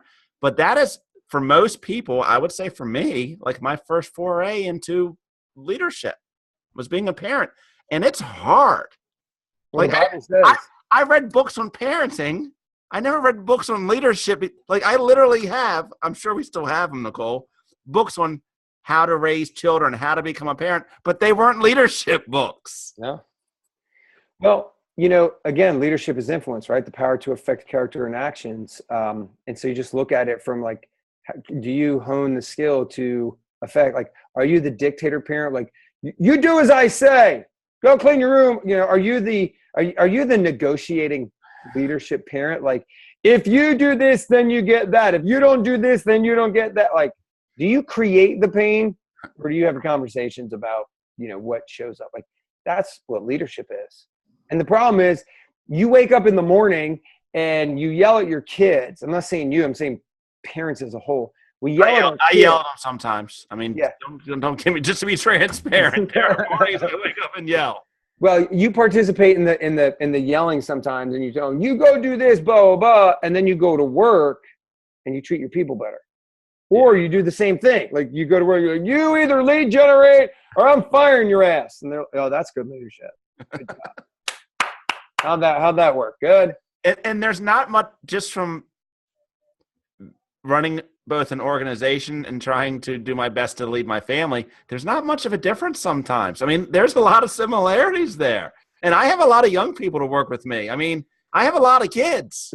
Well, the worst is when you go home and you're like, wow, parenting these kids is easier than leading the people at work. Yeah. That's like, something's wrong here. Like, what happened? Like something switched. Like I used to enjoy going to work. Now it's like easy to lead them now. Something happened. There are some days when I come into the office and I'm like, damn, my house is cleaner than my office is now. My kids at home know how to pick up after themselves. Because they know if they don't get ice cream or something. Yeah, exactly. So, yeah, leadership, the Bible says that you must lead your house before you can lead other people. I didn't quote that properly, but you get the point. There's so many dimensions to leadership. And you know what, quite frankly, Jen and every other person that desires to build a business, level 2 is lead thyself, right? Like before you ever, like you want a tip, like here's the tip. Ready for this? Like, I think this is the aha. Go hone leading yourself, right? Like hone that muscle. Like, are you leading yourself at a high level? Like, that's where I'm like, my biggest challenge, right? If you want to ask me, like, Chris, like the 10th question, I think it's the 10th one I have on here. What's your greatest challenge right now? My greatest challenge is leading myself. Right? Because I'm always challenging myself, whether it's, fitness. And that's why, I've taken on this journey, this spiritual journey of, assembling a team to go launch a church is, I think it's a challenge to lead myself and to lead other people and just, all these different facets. But if you want to build a team, build yourself first. Like, take yourself to a place that you thought you could never go. Because when you do that, then you can take other people to places that they thought they never could go. And that's when you're a leader. Because I believe one of the elements of leadership, like my mission statement as a coach, is to inspire and empower others so that they can think, believe, act, and achieve greater than that which they can on their own. Because if they can do it on their own, they don't need me. And if they can do it on their own and I'm still in their life, then it's probably therapy. And I don't like that. It's not fun. Okay? And surround yourself with people that are on the same journey. I mean, I think you learn so much faster that way. Oh, yeah. You want to be a leader, like you have to start liquidating some people out of your life. Yeah. Because most of the people around you are not leaders. They're not on a leadership journey. They're not, they don't have the same leadership psychology that you have. And they'll talk you down off the ledge. Yeah, that makes a lot of sense. I'll tell you to jump. All right, Chris, it's now 10:10. We can go on forever, but that's not fair to you or to me because I'm starving, dude. Like I'm famished. Dude, I feel the tartar starting to build up on my teeth. So how do people I think you have like another course coming up. Yeah, so I've got something that we've been working on. For those that know that I've taught the script mastery course, we're taking that into a product. We believe that we can use that as leverage to reach more people. And it's not about scripts, guys. I'm going to be honest with you. It's not about scripts. It's about learning the conversations of influence. I'm actually toying with changing the name to the Power of Influence. Brian, make note of that, by the way. And it's not about sales. It's about leadership. It's about life. It's about yourself. It's about all the fundamental elements of learning in detail those 5 elements of influence, which is psychology, programming, personality, desires, emotions, etc. So that product's going to be hitting the market. I think we probably have some. We have a pre-launch. That's right. We have a pre-launch going on right now. That anybody that wants to sign up, I think we posted it in the comments. You'll get a discount So if you want to sign up for that, great. Here's what I'll challenge you guys. And you're also doing something tomorrow, right? Yeah, tomorrow's the accountability free live workshop that I'm doing on my Facebook page. So go to Transforming Lives Coaching or facebook.com/Transforming Lives Coaching.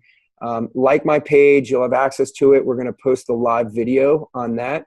But on that page, I also do a daily Lead Strong leadership video.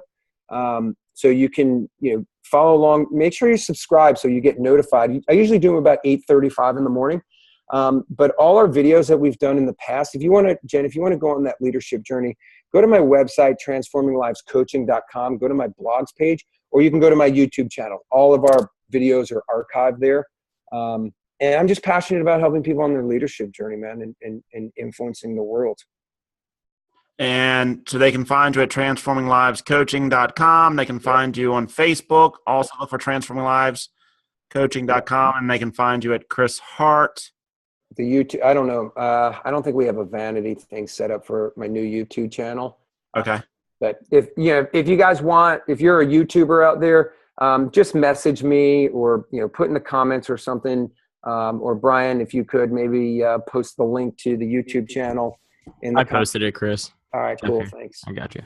Thank you, brother. So yeah, those are the best ways to find me. And honestly, man, guys, I'm not here to sell you anything, right? Like I'm here to improve you. And, if you want to buy something, that's great. If not, follow along the journey, man. I'd love to walk it with you. Yeah, the journey is the cool part.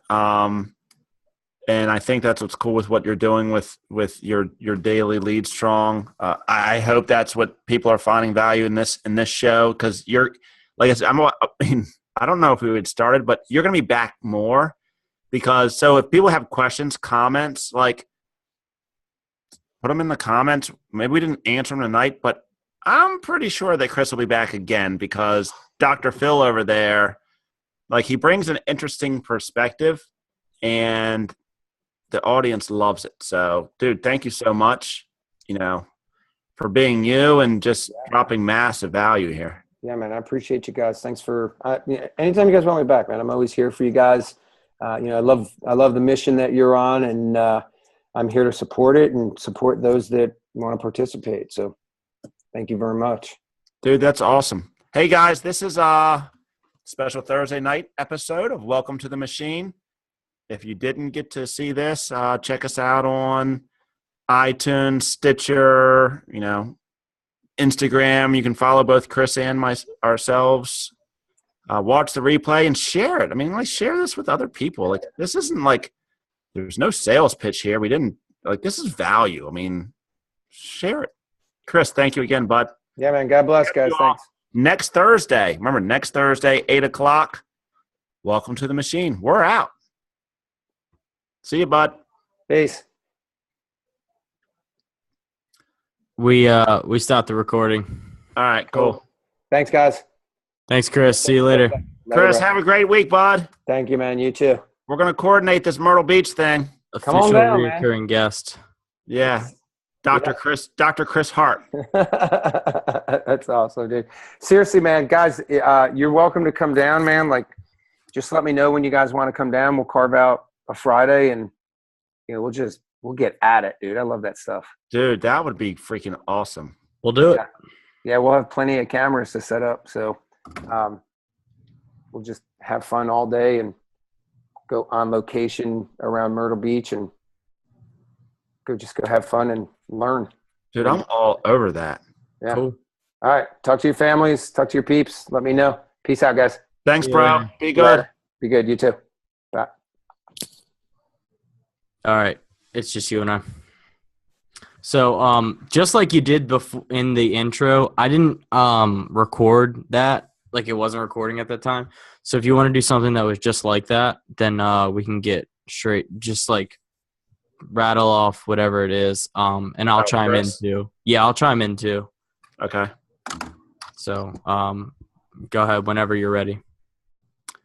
Hey everybody, John Newman here, and welcome to episode 9 of Welcome to the Machine. And tonight we have, a very interesting character. He's a repeat guest. His name is Christopher Hart. He is CEO of Transforming Lives Coaching. I mean, the guy's jumped out of airplanes. He fought for our country in the Middle East. He took down some real bad dudes. He's a bad dude himself, you know. Just really wild story. Father, you know, husband. He's my coach. His name is Christopher Hart. Yeah, man. I think it's official to say that Chris is my favorite reoccurring guest. Dude, he just brings it raw and unfiltered and just speaks whatever he wants to say, but drops massive value. And like, the audience loves him. I mean, I think he's one of the most engaging people that we've had so far. Yeah, definitely. And definitely having Chris on. And we had even talked about it, which, you know, the listeners who are hearing this, they probably won't hear, but the conversation that you and I had with Chris, we're going to end up going down there, I think, and visiting him. So hopefully we'll document that whole process and, you know, have even more content. I say Chris being like the second degree of Welcome to the Machine is just perfect, especially because, like, look at people who like, you know, Joe Rogan just brings his friends on, you know, Joey Diaz and all of these guys. Like, that's Chris Hart with us. I love that. I love having him on and kind of being like that person that we can bring on when we need to, but also have like guaranteed success rate for, you know, a guest to come on, because it's always a great conversation between you two. Yeah, and it's just, you know, the flow of it is pretty. I think because I just know him so well, like the flow is pretty darn. Yeah. I mean, I think it's great stuff. People got to listen to it. Like, and this isn't the kind of, like, when it comes to Chris, like, we never run out of things to say. Like, don't just think like if you listen to her 5 minutes, you're going to catch it all. Like, there's 5 or 2 hours into this. And that's the best part too, is like you guys are friends first, you know, and like, and he's worked with you in the past, and like, it's not like, oh, you were on one pod, because you and I were saying like, okay, first podcast, it's going to be good. And then it's like, all right, wait, how do we get him back again? Well, it's just going to be the same thing. Like, he's just going to turn it up yet again and talk about completely different things too, which is just perfect. Yeah. Dude, I'm getting text messages right now saying, by far one of my favorite episodes. Like, bring Chris back again. Well, all right, guys. I super pumped. Just to let you know, obviously this is coming out on Friday, so stay tuned for the month of May. Every Thursday night, Facebook Live, we'll be doing it, and then it'll be out every Friday morning for you. So let's get into the show. Cool. All right, man. I'll talk to you soon. Go eat. Thanks, bro. Have a great evening. You too.